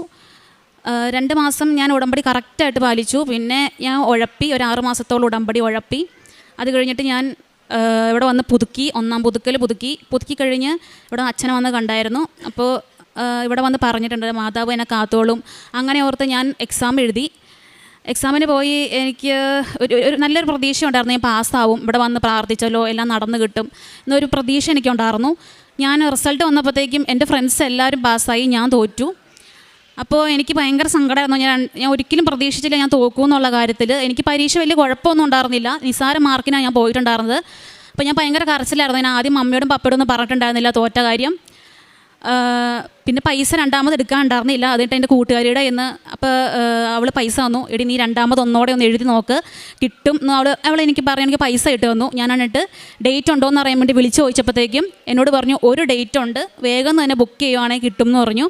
ഞാൻ എന്നിട്ട് ആ ഡേറ്റ് എടുത്ത് ഞാൻ അടുത്ത പരീക്ഷയ്ക്ക് പോവാണ്. അപ്പോഴും എനിക്ക് വലിയ പ്രതീക്ഷ ഒന്നും ഉണ്ടായിരുന്നില്ല. എന്നാലും എന്താ ഇനി തോക്കുമോ ഇത്രയും രൂപ 27,000 രൂപയായിരുന്നു ഒരു പരീക്ഷയ്ക്ക്. എന്നിട്ട് ഞാനിവിടെ വന്ന് ഉടമ്പടി പുതുക്കി കഴിഞ്ഞ് അപ്പോൾ ഞാൻ ഇവിടെ വന്ന് പ്രാർത്ഥിച്ചു, മാതാവേ ഈ തവണയെങ്കിലും നീ എന്നെ പാസ്സാക്കണം, നീ എൻ്റെ കൂടെ ഉണ്ടാവണം എന്നുള്ള ഞാൻ പ്രാർത്ഥിച്ചു പോയി. പിന്നെ വീട്ടിൽ ചെന്ന് ഇന്ന് ധ്യാനം കൂടുകയും ചെയ്യുമായിരുന്നു, സാക്ഷ്യങ്ങൾ കേൾക്കും. ഒരു ദിവസം 5 സാക്ഷ്യങ്ങൾ കേൾക്കുമായിരുന്നു. പിന്നെ അനാഥാലയങ്ങളിലൊക്കെ പോയി സന്ദർശിച്ച് അവർക്ക് ഭക്ഷണത്തിൻ്റെ കാര്യങ്ങളൊക്കെ ചെയ്ത് കൊടുക്കുമായിരുന്നു. പച്ചക്കറി ഐറ്റംസ് എല്ലാം മേടിച്ച് കൊടുക്കുമായിരുന്നു. ഞാൻ അന്നേരം ജോലിക്കൊന്നും പോകണ്ടായിരുന്നില്ല, എൻ്റെ പൈസയൊന്നും ഉണ്ടായിരുന്നില്ല. മമ്മി പൈസ തന്നാണ് ഞാൻ പോയി സഹായിച്ചുകൊണ്ടിരുന്നത്. അത് കഴിഞ്ഞിട്ട് എക്സാമിന് പോയി നേർച്ച വസ്തുക്കൾ കൊണ്ടാണ് ഞാൻ പോയത്. എണ്ണ ഞാൻ പാസ്പോർട്ടിൽ തേച്ചിട്ടുണ്ടായിരുന്നു. അന്നേരം അവിടെ ചെക്കിങ് ചെയ്യുന്ന അവർ എൻ്റെ പാസ്പോർട്ടിൽ നിന്ന് എണ്ണ തുടച്ച് ഉടമ്പടി തൈലം. അത് കഴിഞ്ഞ് മാതാവിൻ്റെ കാശുരൂപം കഴുത്തിൽ കൊന്തയിട്ടിട്ടുണ്ടായിരുന്നു. എന്നിട്ട് കൊന്തയെ പിടിച്ചുകൊണ്ടാണ് ഞാൻ പരീക്ഷ എഴുതിക്കൊണ്ടിരുന്നത്. അപ്പോൾ അവരെൻ്റെ അടുത്ത് പറഞ്ഞു കൊന്തയെ പിടിക്കണ്ട, കാശുരൂപത്തിലും പിടിക്കണ്ടെന്ന് പറഞ്ഞു. അപ്പോൾ എനിക്ക് ഭയങ്കര സങ്കടമായി. പിന്നെയും തോക്കുമായിരിക്കും, അമ്മ എൻ്റെ കൂടെ ഇല്ലേ എന്നൊരു ഇതായിരുന്നു. അത് കഴിഞ്ഞിട്ട് മാതാവിനോട് ഞാൻ പ്രാർത്ഥിച്ചു, മാതാവേ എൻ്റെ കൂടെ നീ ഉണ്ടാവണം, എന്നെ നീ അകറ്റി കളയരുത്, എൻ്റെ കൂടെ ഉണ്ടാവണം എന്ന് പറഞ്ഞ് ഞാൻ എപ്പോഴും പ്രാർത്ഥിച്ചുകൊണ്ട് ഞാൻ പരീക്ഷ എഴുതി. എനിക്ക് പരീക്ഷ എഴുതുമ്പോൾ ഒന്നും വലിയ ഞാൻ പഠിച്ച കാര്യങ്ങളൊന്നും എനിക്ക് വന്നിട്ടുണ്ടായിരുന്നില്ല. എനിക്ക് ഒരു പ്രതീക്ഷ ഉണ്ടായിരുന്നില്ല ജയിക്കും എന്നുള്ള കാര്യത്തിൽ. പുറത്തിറങ്ങിക്കഴിഞ്ഞപ്പോൾ എല്ലാവരും എൻ്റെ അടുത്ത് ചോദിച്ചു എങ്ങനെ ഉണ്ടായിരുന്നു എന്ന് ചോദിച്ചപ്പോൾ ഞാൻ ഒന്നും പറയണ്ടായിരുന്നില്ല. റിസൾട്ട് വരുമ്പോൾ അറിയാം നമ്മുടെ രീതിയിലായിരുന്നു. എളുപ്പമാണെന്നോ പാടാണെന്നോ ഒന്നും എനിക്ക് പറയാൻ പറ്റണ്ടായിരുന്നില്ല. അത് കഴിഞ്ഞ് എല്ലാ മാസം അവസാനമാണ് നമ്മുടെ റിസൾട്ട് വരുന്നത്. അപ്പോൾ റിസൾട്ട് വരണില്ല. എല്ലാ കൊല്ലം അവസാനം റിസൾട്ട് വന്നുകൊണ്ടിരുന്ന എല്ലാ മാസം. എൻ്റെ റിസൾട്ട് മാത്രം ഇങ്ങനെ വരുന്നില്ല. അപ്പോൾ ഞങ്ങൾ ചോദിക്കുന്നുണ്ട് എന്താ റിസൾട്ട് വരാത്തത്. അപ്പോൾ അവർ പറയുന്നത് വരും എന്നാണ് പറയണത്. 10 ദിവസം ഡിലേ ആയിട്ടാണ് റിസൾട്ട് വന്നത്. റിസൾട്ട് എനിക്ക് നോക്കാനുള്ള ധൈര്യമൊന്നും ഉണ്ടായിരുന്നില്ല. എൻ്റെ കൂട്ടുകാരിയാണ് നോക്കി തന്നത്. അന്നേരം എനിക്ക് പാസ്സായിട്ടുണ്ടായിരുന്നു. അതാണ് എൻ്റെ ഒന്നാമത്തെ നിയോഗം എന്ന് പറയാനായിട്ട്. രണ്ടാമതെന്ന് പറയുമ്പോൾ എനിക്ക് 2022 തൊട്ടൊരു നടുവേദന ഉണ്ടായിരുന്നു. അപ്പോൾ ഞാനത് അന്ന് എക്സ്റേ എടുത്ത് കഴിഞ്ഞപ്പോഴത്തേക്ക് എനിക്ക് അങ്ങനെ കുഴപ്പമുണ്ടായിരുന്നില്ല. ഡോക്ടറെ കാണിച്ചപ്പോൾ ഡോക്ടർ പറഞ്ഞു കുഴപ്പമൊന്നുമില്ല എന്ന് പറഞ്ഞു. അത് കഴിഞ്ഞ് ഈ 6 മാസമായിട്ട് എനിക്ക് നടുവേദന, ഭയങ്കരമായിട്ട് നടുവേദനയായിരുന്നു. അപ്പോൾ എല്ലാവരും എന്നോട് ഞാൻ നടുവേദന എല്ലാവരും എന്നെ കളിയാക്കും. ഈ ചെറുപ്രായത്തിൽ നിനക്ക് നടുവേദനയോ ചുമ്മാ പറയണത് അങ്ങനെ ഇങ്ങനെയൊക്കെ പറയും. പക്ഷേ എനിക്ക് ഭയങ്കര നടുവേദനയായിരുന്നു. എന്നിട്ട് ഞാൻ റാലിയിൽ പങ്കെടുക്കാമെന്ന് നേർന്നിട്ടുണ്ടായിരുന്നു. എന്നിട്ട് ഞാൻ ഇവിടുന്ന് പ്രാർത്ഥിച്ചു, അമ്മ എൻ്റെ നടുവേദന മാറ്റിത്തരണേ. എന്നിട്ട് ഉടമ്പടി തൈലം ഞാൻ എന്നും കുരിശ് വരച്ച് പ്രാർത്ഥിക്കുമായിരുന്നു. അതിൻ്റെ ഫലമായിട്ട് എനിക്ക് വേദനകൾ കുറഞ്ഞു തുടങ്ങി. പിന്നെ ഞാൻ എൻ്റെ ഡോക്ടർ പറഞ്ഞായിരുന്നു, ഫിസിയോതെറാപ്പി എനിക്കുണ്ടായിരുന്നു. അപ്പോൾ ഡോക്ടർ പറഞ്ഞു നീ നടക്കരുത്, റെസ്റ്റ് ചെയ്യണം, ഒത്തിരി നടക്കരുത്, നടന്നു കഴിഞ്ഞാൽ വേദന കൂടും എന്ന് പറഞ്ഞായിരുന്നു. അപ്പോൾ അങ്ങനെ ഇപ്പോൾ എനിക്കൊരു പേടിയായിരുന്നു. മാതാവേ എനിക്കിനി ജോലി ചെയ്യാനുള്ളതാണല്ലോ, എന്ത് ചെയ്യും ഈ നടുവേദന വെച്ച്, അങ്ങനെയൊക്കെ ആയിരുന്നു. എന്നിട്ട് പിന്നെ മഹാറാലിയിൽ ഞാൻ പങ്കെടുക്കാൻ വന്നു. ആ റാലിയിൽ പങ്കെടുത്തേ പിന്നെ എനിക്ക് ഇതുവരെയായിട്ട് എനിക്കൊരു ബുദ്ധിമുട്ടുമില്ല. ഞാൻ നടുവേദന എനിക്കിപ്പോൾ അറിയണം കൂടി ഇല്ല. ഇപ്പോൾ എനിക്ക് ഒരുപാട് ആ റാലി നടന്നപ്പോഴായാലും എനിക്ക് ഒരു വേദന മാറും എന്നൊരു വിശ്വാസം എനിക്കുണ്ടായിരുന്നു. പക്ഷേ കൂട്ടുകാർ എൻ്റെ അടുത്ത് പറഞ്ഞു നടക്കണ്ട, നീ ബസ്സിന് പൊക്കോ എന്നൊക്കെ പറഞ്ഞു വിട്ടു. അപ്പോൾ ഞാൻ പറഞ്ഞു ഇല്ലടി ഞാൻ നടക്കുവാന്ന് പറഞ്ഞു, നടന്നു. പക്ഷേ അതിൽ പിന്നെ എനിക്ക് ഇതുവരെയായിട്ടും എനിക്ക് നടുവേദന ഇല്ല. അത് രണ്ടാമത്തെ സാക്ഷ്യം. പിന്നെ ഞാൻ ജോലിക്ക് പോകണ്ടായിരുന്നില്ല, റിസൈൻ ചെയ്ത് വന്നേക്കുമായിരുന്നു. അപ്പോൾ ജോലിക്ക് പോകാൻ എനിക്ക് മറ്റുള്ളവരെ സഹായിക്കാനായിട്ട് എൻ്റെ കയ്യിൽ പൈസയും കാര്യങ്ങളൊന്നും ഉണ്ടായിരുന്നില്ല. പിന്നെ മമ്മിയുടെ ഇന്ന് പൈസ മേടിച്ചാണ് ഞാൻ അനാഥാലയത്തിലൊക്കെ പോയിക്കൊണ്ടിരുന്നത്. പിന്നെ മറ്റുള്ളവർക്ക് വേണ്ടിയിട്ട് ഞാൻ പ്രാർത്ഥിക്കും, കൊന്ത ചൊല്ലാറുണ്ട്. അതൊരു കാരുണ്യ പ്രവർത്തനമായിട്ടാണ് ഞാൻ കാണുന്നത്. മറ്റുള്ളവർക്ക് വേണ്ടി പ്രാർത്ഥിക്കുന്നതും മറ്റുള്ളവർക്ക് വേണ്ടി കൊന്ത ചൊല്ലണതും എല്ലാവരും ആവശ്യങ്ങളൊക്കെ ഇങ്ങനെ പറയുമായിരുന്നു. അപ്പോൾ ഞാൻ പ്രാർത്ഥിക്കുകയൊക്കെ ചെയ്യായിരുന്നു. അതൊരു കാരുണ്യ പ്രവർത്തനമായിട്ടാണ് ഞാൻ കാണുന്നത്. ഇവിടെ ഞാൻ ഈ ചൊവ്വാഴ്ച ഞാൻ സൗദിക്ക് പോവുകയാണ്. എനിക്ക് വിസ വന്നു, ടിക്കറ്റ് ബുക്ക് ചെയ്തിട്ടുണ്ട്, പ്രിൻ്റ് വന്നിട്ടില്ല. ഞാൻ ഈ ചൊവ്വാഴ്ച സൗദിക്ക് പോവുകയാണ്. ഇതാണ് എൻ്റെ വിസ. എൻ്റെ ഫ്രണ്ട്സൊക്കെ ആദ്യം പാസ്സായ പിള്ളേർക്കൊന്നും ഇതുവരെ ഒന്നും റെഡിയായില്ല. ഞാൻ രണ്ടാമത് പരീക്ഷ എഴുതി, എനിക്ക് ഇത്രയും പെട്ടെന്ന് മാതാവ് എല്ലാം നടത്തി തന്നു. ഇതൊരു അത്ഭുതമായിട്ടാണ് ഞാൻ കാണുന്നത്. പിന്നെ മാതാവിനെ ഞാൻ പറഞ്ഞായിരുന്നു, മാതാവി ഒരു മുത്തുക്കുട ഞാൻ നേർന്നിട്ടുണ്ടായിരുന്നു. ഇന്ന് മുത്തുക്കുടയായിട്ടാണ് മാതാവിനെ ഞാൻ വന്നത്. അവിടെ കൊടുത്തിട്ടുണ്ട് മുത്തുക്കുട. അപ്പോൾ സാക്ഷ്യം പറയാനായിട്ട് വന്നതാണ്. മമ്മിക്ക് പുറം വേദന ഉണ്ടായിരുന്നു. മമ്മിക്ക് ഈ ഉടമ്പടി തൈലം തേച്ച് പിന്നെ മമ്മിയുടെ പുറം വേദനയും കുറഞ്ഞിട്ടുണ്ട്. പൂർണ്ണമായിട്ടും മമ്മിയുടെ പുറം വേദന മാറിയിട്ടുണ്ട്. ഇത്രയൊക്കെ എന്നെ പ്രേക്ഷിത പ്രവർത്തനം. ഞാൻ എല്ലാ മാസവും ഇവിടെ വന്ന് പത്രം മേടിക്കുമായിരുന്നു. പത്രം മേടിച്ച് ആദ്യമൊക്കെ എനിക്ക് പത്രം കൊടുക്കാൻ ഭയങ്കര ചമ്മലായിരുന്നു. എല്ലാവരും നമ്മൾ കാണുമ്പോൾ മാറി നിൽക്കുമായിരുന്നു. അപ്പോൾ കൊടുക്കുമ്പോൾ അവർ വേണ്ട എന്ന് പറയുമ്പോൾ എനിക്ക് സങ്കടമായിരുന്നു. അപ്പോൾ മമ്മി എടുത്ത് ഞാൻ പറയും, മമ്മി വേണ്ടാന്ന് പറയുക, ഞാൻ എന്നെ ചെയ്യണേ എന്നൊക്കെ ചോദിക്കും. മമ്മി പറയും സാരമില്ല നീ നിർബന്ധിക്കേണ്ട, ആവശ്യമുള്ളവർ മേടിക്കുമെന്ന് പറഞ്ഞു. ഞാൻ എന്നിട്ട് പേപ്പർ മടക്കി സഞ്ചിയിലാക്കി ഹാൻഡ് ബാഗിലാക്കിയാണ് കൊണ്ടുപോകണത്. എനിക്ക് ഭയങ്കര നാണക്കേടായിരുന്നു. എന്നിട്ട് ഞാൻ മമ്മീനെ കൂട്ടിക്കൊണ്ട് ഞാൻ പോവും. ഹോസ്പിറ്റലിൽ ചെന്ന്, ഒരു ഗവൺമെൻറ് ഹോസ്പിറ്റലിൽ ചെന്ന് അവിടെ ചെന്ന് കൊടുക്കാൻ നിന്നപ്പോൾ അവരെൻ്റെ അടുത്ത് പറഞ്ഞു ഇവിടെ കൊടുക്കാൻ പാടില്ല എന്ന് പറഞ്ഞു. അത് കഴിഞ്ഞിട്ട് ഞാൻ ഓട്ടോ സ്റ്റാൻഡിൽ പള്ളികൾക്കിടെയൊക്കെ കൊണ്ടുപോയി കൊടുത്തു. അതാണ് ഞാൻ പ്രേക്ഷിത പ്രവർത്തനമായിട്ട് ചെയ്തേക്കണേ. പിന്നെ എൻ്റെ മുന്നിൽ കൈ നീട്ടി വന്നവരെ ആരും ഞാൻ എൻ്റെ കയ്യിൽ പൈസ ഇല്ലെങ്കിലും മമ്മിയുടെ തന്നെ മേടിച്ച് കൊടുക്കാറുണ്ട്. അപ്പോൾ ഞാൻ ഈ ചൊവ്വാഴ്ച ഞാൻ സൗദിക്ക് പോവാണ്. എന്നെ ഇത്രയും അനുഗ്രഹിച്ച അമ്മ മാതാവിന് 1000 നന്ദി പറയുന്നു. 2 കൊരിന്തോസ് 6:2 സ്വീകാര്യമായ സമയത്ത് ഞാൻ നിൻ്റെ പ്രാർത്ഥന കേട്ടു, രക്ഷയുടെ ദിവസത്തിൽ ഞാൻ നിന്നെ സഹായിക്കുകയും ചെയ്തു. ഇതാ ഇപ്പോൾ സ്വീകാര്യമായ സമയം, ഇതാ ഇപ്പോൾ രക്ഷയുടെ ദിവസം.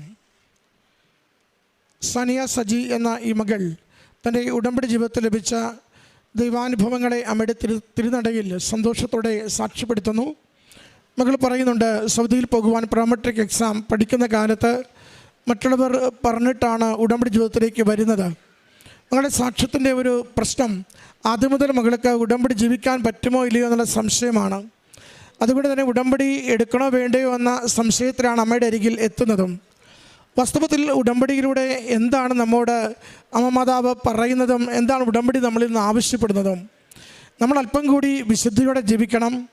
നമ്മൾ ഏത് സാഹചര്യത്തിലും ദൈവനാമത്തെ മഹത്വപ്പെടുത്തണം. നമ്മൾ ദൈവം നൽകിയിരിക്കുന്ന നന്മകൾ പങ്കുവയ്ക്കുവാൻ തയ്യാറുള്ളവരാകണം. അതോടൊപ്പം നമുക്ക് ഒരു ആത്മീയ ജീവിതത്തിൻ്റെ സ്ഥിരതയുണ്ടാവണം. ഇതാണ് ഉടമ്പടി നമ്മളിൽ നിന്നും ആവശ്യപ്പെടുന്നത്. നമ്മുടെ അലസമായ ജീവിതത്തെ, നമ്മുടെ ആസക്തികൾ തളർത്തുന്ന ജീവിതത്തെ, നമ്മുടെ സ്വാർത്ഥത നിറഞ്ഞ ജീവിതത്തെ, നമുക്ക് വേണ്ടിയാണ് എല്ലാം ലഭിക്കുന്നതെന്ന മനോഭാവത്തെ അതിൽ നിന്ന് മാറി ദൈവത്തിൻ്റെ ജീവിതത്തിൽ ഇടം കൊടുത്തുകൊണ്ട്, പ്രഥമസ്ഥാനം കൊടുത്തുകൊണ്ട് ജീവിതത്തെ ഒന്ന് പുനഃക്രമീകരിക്കുവാനാണ് മരിയൻ ഉടമ്പടി നമ്മളോട് ആവശ്യപ്പെടുന്നത്. നമ്മൾ നമ്മുടെ ജീവിതത്തെ അമ്മ മാതാവിൻ്റെ സംരക്ഷണയിൽ പുനഃക്രമീകരിക്കുമ്പോൾ ജീവനോടെ പ്രത്യക്ഷപ്പെട്ട അമ്മ മാതാവ് നമ്മുടെ ജീവിത സാഹചര്യങ്ങളെ നിരന്തരം സഹായിക്കുന്നതാണ് ഉടമ്പടി പ്രകാരം ലഭിക്കുന്ന അനുഗ്രഹമായി നമ്മളെപ്പോഴും കാണുന്നത്. അറിയാം, ആരൊക്കെ ഏത് സമയം മുതലാണോ ഉടമ്പടിയെ ഓണർ ചെയ്യുന്നത്, ആദരിക്കുന്നത്, അംഗീകരിക്കുന്നത്, ആ അംഗീകരിക്കുന്ന നിമിഷം മുതലാണ് ആ ഉടമ്പടി ജീവിതത്തിൽ അനുഗ്രഹങ്ങൾ തുടങ്ങുന്നത്. ഉടമ്പടി ജീവിതത്തെ ഇങ്ങനെ പാതി മനസ്സിലും സംശയത്തിലും വേണോ വേണ്ടയോ, അവരെന്ത് കരുതും, ഇവരെങ്ങനെ കാണും, ഇതൊക്കെ കരുതി നാം ഇങ്ങനെ മനസ്സിലാ മനസ്സോടെ ഉടമ്പടി പേപ്പർ മാത്രമായി ജീവിക്കുമ്പോൾ അത് വലിയ പ്രയോജനം നമ്മുടെ ജീവിതത്തിന് കൊണ്ടുവരില്ല. വലിയ വലിയ നിയോഗങ്ങൾ ഒരിക്കലും സാധിക്കാതെ അങ്ങനെ തന്നെ തടസ്സമായി നിൽക്കുകയും ചെയ്യും. എന്നാൽ ഉടമ്പടിയെ നമ്മൾ എളിമയുള്ള മനസ്സോടെ മനസ്സിലാക്കുകയും ദൈവഹിതത്തിൻ്റെ ജീവിതത്തെ വിട്ടുകൊടുക്കുവാൻ, വിശുദ്ധിയിൽ ജീവിക്കുവാൻ തീരുമാനിക്കുകയും ദൈവികമായ പ്രവൃത്തികൾക്ക് വേണ്ടി നമ്മൾ അമ്മ മാതാവിനെ പോലെ ഒരു ഉപകരണമായി ദൈവത്തിൻ്റെ കരങ്ങളിൽ മാറുകയും ചെയ്യുമ്പോൾ നമുക്ക് മനസ്സിലാവും, ഒരിക്കലും നടക്കാത്തതുപോലും വളരെ സമയ ചുരുക്കത്തിൽ അമ്മ മാതാവ് നമുക്ക് വേണ്ടി തിരുക്കുമാരൻ്റെതും നേടിത്തരുന്നത്. മകൾ പറയുന്നുണ്ട്, അവളോടൊപ്പം പരീക്ഷ എഴുതിയവർ ജയിച്ചു, അവൾ മാത്രം തോറ്റു. തോൽവി വലിയ വിഷയമുള്ള കാര്യമല്ല. നമ്മൾ എത്രയോ തവണ തോക്കുന്നു. ആ തോക്കുന്ന സമയത്ത് അമ്മ മാതാവ് മറ്റൊരാളെ പ്രചോദിപ്പിക്കുകയാണ്. നിൻ്റെ വീട്ടുകാരോട് പറയുവാൻ ബുദ്ധിമുട്ടാണെങ്കിൽ, നിൻ്റെ കയ്യിൽ പണമില്ലെങ്കിൽ ഞാൻ നിന്നെ സഹായിക്കാം, നീ ഒരിക്കൽ കൂടി എഴുതണം. അത് ഉടമ്പടിക്ക് ലഭിക്കുന്ന ഒരു അഡീഷണൽ മെറിറ്റാണത്. നമ്മൾ തകർന്നു നിൽക്കുന്നു, നമ്മൾ തലകുനിച്ച് നിൽക്കുന്നു, ആരോടും പറയുവാനാവാത്ത അവസ്ഥയിലെത്തുമ്പോൾ ഒരാൾ നമ്മുടെ ജീവിതത്തിൽ അത്ര കണ്ട് ഇടപെടേണ്ട വ്യക്തി അല്ലെങ്കിൽ കൂടിയും ഇടപെട്ടുകൊണ്ട് ഒരു പോസിറ്റീവായുള്ള സൈൻ നമുക്ക് നൽകുകയാണ്. മകൾ പറയുന്നുണ്ട്, ആ വ്യക്തി പണമിട്ട് തന്നു, ഞാൻ പരീക്ഷയ്ക്ക് ഡേറ്റ് ചോദിച്ചു, തീരെ അടുത്ത ദിവസം ഡേറ്റ് ഉണ്ടായിരുന്നു, ഞാനത് എഴുതുവാൻ ചെല്ലുമ്പോൾ പോലും അപ്പോൾ ഉടമ്പടി ഒന്ന് പുതുക്കിയിട്ടാണ് എഴുതാൻ ചെല്ലുക. നമുക്കറിയാമല്ലോ, ഉടമ്പടി എടുക്കുക എന്നത് എളുപ്പമാണ്, ഉടമ്പടി പുതുക്കുക എന്നത് കുറച്ചുകൂടി ഉടമ്പടി മനസ്സിലാക്കിയിട്ട് ചെയ്യുന്ന പ്രവൃത്തിയാണ്. ഉടമ്പടി എടുക്കാനായിട്ട് ഒത്തിരി പേര് ആരെങ്കിലുമൊക്കെ എന്തെങ്കിലും പറഞ്ഞത് കേട്ടിട്ട്, പത്രം കിട്ടിയത് കണ്ടിട്ട്, ഒരു ജീവിത വിഷയമുള്ളപ്പോൾ എനിക്ക് ഓടിപ്പോയി ഉടമ്പടി എടുത്തേക്കാമെന്ന് കരുതി ഓടിപ്പോരുന്നവരുണ്ട്. പക്ഷേ ആ 90 ദിവസം ഉടമ്പടി ജീവിക്കുമ്പോൾ മനസ്സിലാവും ഇത് മുന്നോട്ട് കൊണ്ടുപോകുവാൻ പറ്റുമോ ഇല്ലയോ എന്ന്. ഒരാൾ ഉടമ്പടി പുതുക്കുവാൻ വരുന്നു എന്നതിൻ്റെ അർത്ഥം ഒരാൾ അമ്മ മാതാവിനെ കണ്ടുമുട്ടുവാൻ വരുന്നു എന്ന് തന്നെയാണ്. ഒരാൾ ഉടമ്പടി പുതുക്കുന്നു എന്നതിൻ്റെ അർത്ഥം ഒരാൾ തൻ്റെ ജീവിതത്തെ ദൈവഹിതത്തിന് വിധേയപ്പെടുത്തുവാൻ തീരുമാനിക്കുന്നു എന്ന് തന്നെയാണ്. അതുകൊണ്ടാണ് ജോസഫ് അച്ഛൻ ധ്യാനത്തിൽ പറയുക, ഉടമ്പടി എടുക്കാൻ വരുമ്പോൾ നിങ്ങൾക്കൊത്തിരി ആദിയാണ്, പല കാര്യവും നിങ്ങൾ കേൾക്കുന്നില്ല, നിങ്ങളോട് പറയുന്നതൊന്നും നിങ്ങൾ കേൾക്കുന്നില്ല ധ്യാനത്തിൽ, മറിച്ച് നിങ്ങൾക്ക് മാതാവിനോടും ഈശോയോടും പറയാനുള്ളത് മാത്രം നിങ്ങൾ പറഞ്ഞുകൊണ്ടിരിക്കുകയാണ്. അത് രോഗം സൗഖ്യപ്പെടുവാനാവും, ജോലി കിട്ടുവാനാവും, പരീക്ഷ ജയിക്കുവാനാവും, കുടുംബ സമാധാനമാവും, മക്കൾക്ക് വേണ്ടിയാവും, അത് കല്യാണത്തിന് വേണ്ടിയാവും. അങ്ങോട്ട് നിരന്തരം പറയുന്നവരായിട്ടാണ് പലപ്പോഴും ഉടമ്പടി എടുക്കുവാൻ, ആദ്യമായി ഉടമ്പടി എടുക്കുമ്പോൾ നമ്മൾ ചെയ്യുന്നത്. എന്നാൽ ഉടമ്പടി പുതുക്കുമ്പോൾ അല്പം കൂടി നമുക്ക് മനസ്സിന് ശാന്തതയുണ്ടാവും, ഉടമ്പടി എന്തെന്ന് നമുക്ക് മനസ്സിലുണ്ടാവും, അല്പം കൂടി കേൾക്കുവാൻ നമുക്ക് മനസ്സുണ്ടാവും, ദൈവസ്വരത്തെ നമ്മൾ ശ്രവിക്കും. മകൾ പറയുന്നുണ്ട്, ഉടമ്പടി പുതുക്കിയിട്ടാണ് ഞാൻ പരീക്ഷ എഴുതുവാൻ പോകുന്നത് എന്ന് വെച്ചാൽ ഒരിക്കൽ കൂടി അമ്മ മാതാവിൻ്റെ അരികിൽ എൻ്റെ ജീവിതത്തെ സമർപ്പിച്ചുകൊണ്ട് ഉടമ്പടി പ്രകാരം ജീവിക്കുവാൻ ശരീരവും മനസ്സും ആത്മാവും കൊണ്ട് തീരുമാനിച്ചിട്ട് ഞാനത് എൻ്റെ ഒരു പ്രവൃത്തിയിലേക്ക് പോവുകയാണ്. പരീക്ഷയുടെ സാഹചര്യങ്ങൾ പ്രതികൂലമാണ്. ഉടമ്പടി തൈലം പൂശി അത് തൂത്തുകളഞ്ഞു. അവിടെയുള്ളവർ ജപമാലയിലും കാശുരൂപത്തിലും ചേർത്ത് പിടിച്ച് പ്രാർത്ഥിച്ചുകൊണ്ട് പരീക്ഷ എഴുതിക്കൊണ്ടിരുന്നു. അത് ആവർത്തിക്കരുതെന്ന് താക്കീത് ചെയ്തു. അങ്ങനെ അവളുടേതായ ബലം കണ്ടെത്തിയ ഇടങ്ങളിലൊക്കെയും, അവൾക്ക് ആത്മധൈര്യം കണ്ടെത്തിയ ഇടങ്ങളിലൊക്കെയും അതിന് തടസ്സം വരുന്ന രീതിയിൽ അവിടെ ആൾക്കാർ നിൽപ്പുണ്ട്. പക്ഷെ അമ്മ കൈവിടത്തില്ല. ആരൊക്കെ ജീവിതത്തിൽ എവിടെയൊക്കെ തടസ്സം വരുത്തിയാലും ഉടമ്പടിയിൽ നിങ്ങൾ വ്യക്തതയുള്ളവരും ബോധ്യമുള്ളവരും വിശ്വസിക്കുന്നവരുമാണെങ്കിൽ അമ്മ നിങ്ങളുടെ കൈപിടിച്ചുകൊണ്ട് തടസ്സങ്ങളെ വകഞ്ഞു മാറ്റിക്കൊണ്ട് ജീവിതത്തിൽ വിജയം നൽകിയിരിക്കും. അതാണ് അവൾ പറയുന്നത്. ഞാൻ ആ പരീക്ഷ ജയിക്കുമോ എന്ന് നോക്കുവാൻ പോലും പേടിച്ചു. കൂട്ടുകാർ നോക്കി ജയിച്ചുവെന്ന് പറഞ്ഞു. കൂട്ടുകാരൊക്കെ നാട്ടിൽ നിൽപ്പുണ്ട്, എനിക്ക് വിദേശത്തേക്ക് പോകുവാൻ, ചൊവ്വാഴ്ച പോകുവാൻ എല്ലാം തയ്യാറായെന്ന്. ഇതാ അവസാനത്തവൻ ആദ്യത്തവനാകുന്ന, എത്ര പരാജയപ്പെട്ടാലും ആദ്യം ജയിച്ചവനേലും നമ്മളെ ലക്ഷ്യസ്ഥാനത്തെത്തിക്കുന്ന പരിശുദ്ധമ്മയുടെ പദ്ധതിയാണിത്. അതുകൊണ്ട് ഉടമ്പടിയിൽ നമ്മൾ അമ്മ മാതാവിനോട് ചേർന്ന് ദൈവത്തിന് ജീവിതം ഉടമപ്പെടുത്തുമ്പോൾ ദൈവം കൂടെ നിന്ന് മറ്റെല്ലാവരെയും മുൻപിലെത്തും വിധം അവസാന നിമിഷമാണ് ജീവിതത്തിൽ അനുഗ്രഹം കിട്ടിത്തുടങ്ങുന്നതെങ്കിലും അതിവേഗത്തിൽ ബാക്കി എല്ലാ കാര്യങ്ങളും ക്രമീകരിച്ചു തരും. അതുകൊണ്ട് ദൈവം സ്വീകാര്യമായ സമയത്ത് പ്രാർത്ഥന കേൾക്കും, നമ്മുടെ ജീവിത വിഷയങ്ങൾക്ക് ഉത്തരം നൽകും. നാം അമ്മ മാതാവിൻ്റെ ഉടമ്പടിയെ ആദരിച്ച് അംഗീകരിക്കുകയും പ്രേക്ഷിത പ്രവർത്തനം ദൈവനാമത്തെ മഹത്വപ്പെടുത്തുന്ന പ്രവൃത്തിയായി കണ്ടുകൊണ്ട് നാം ചെയ്യുവാൻ തുടങ്ങുമ്പോൾ അമ്മയുടെ വലിയ ഇടപെടലുകൾ അനുഭവിക്കുവാൻ അമ്മ സഹായിക്കുകയും ചെയ്യും. നമുക്ക് പ്രത്യാശയോടുകൂടി ഉടമ്പടി ജീവിക്കാം. ഈ മകൾക്ക് ലഭിച്ച ഈ അമ്മ മാതാവിൻ്റെ വലിയ സംരക്ഷണത്തിനും അനുഗ്രഹങ്ങൾക്കും നന്ദി പറഞ്ഞുകൊണ്ട്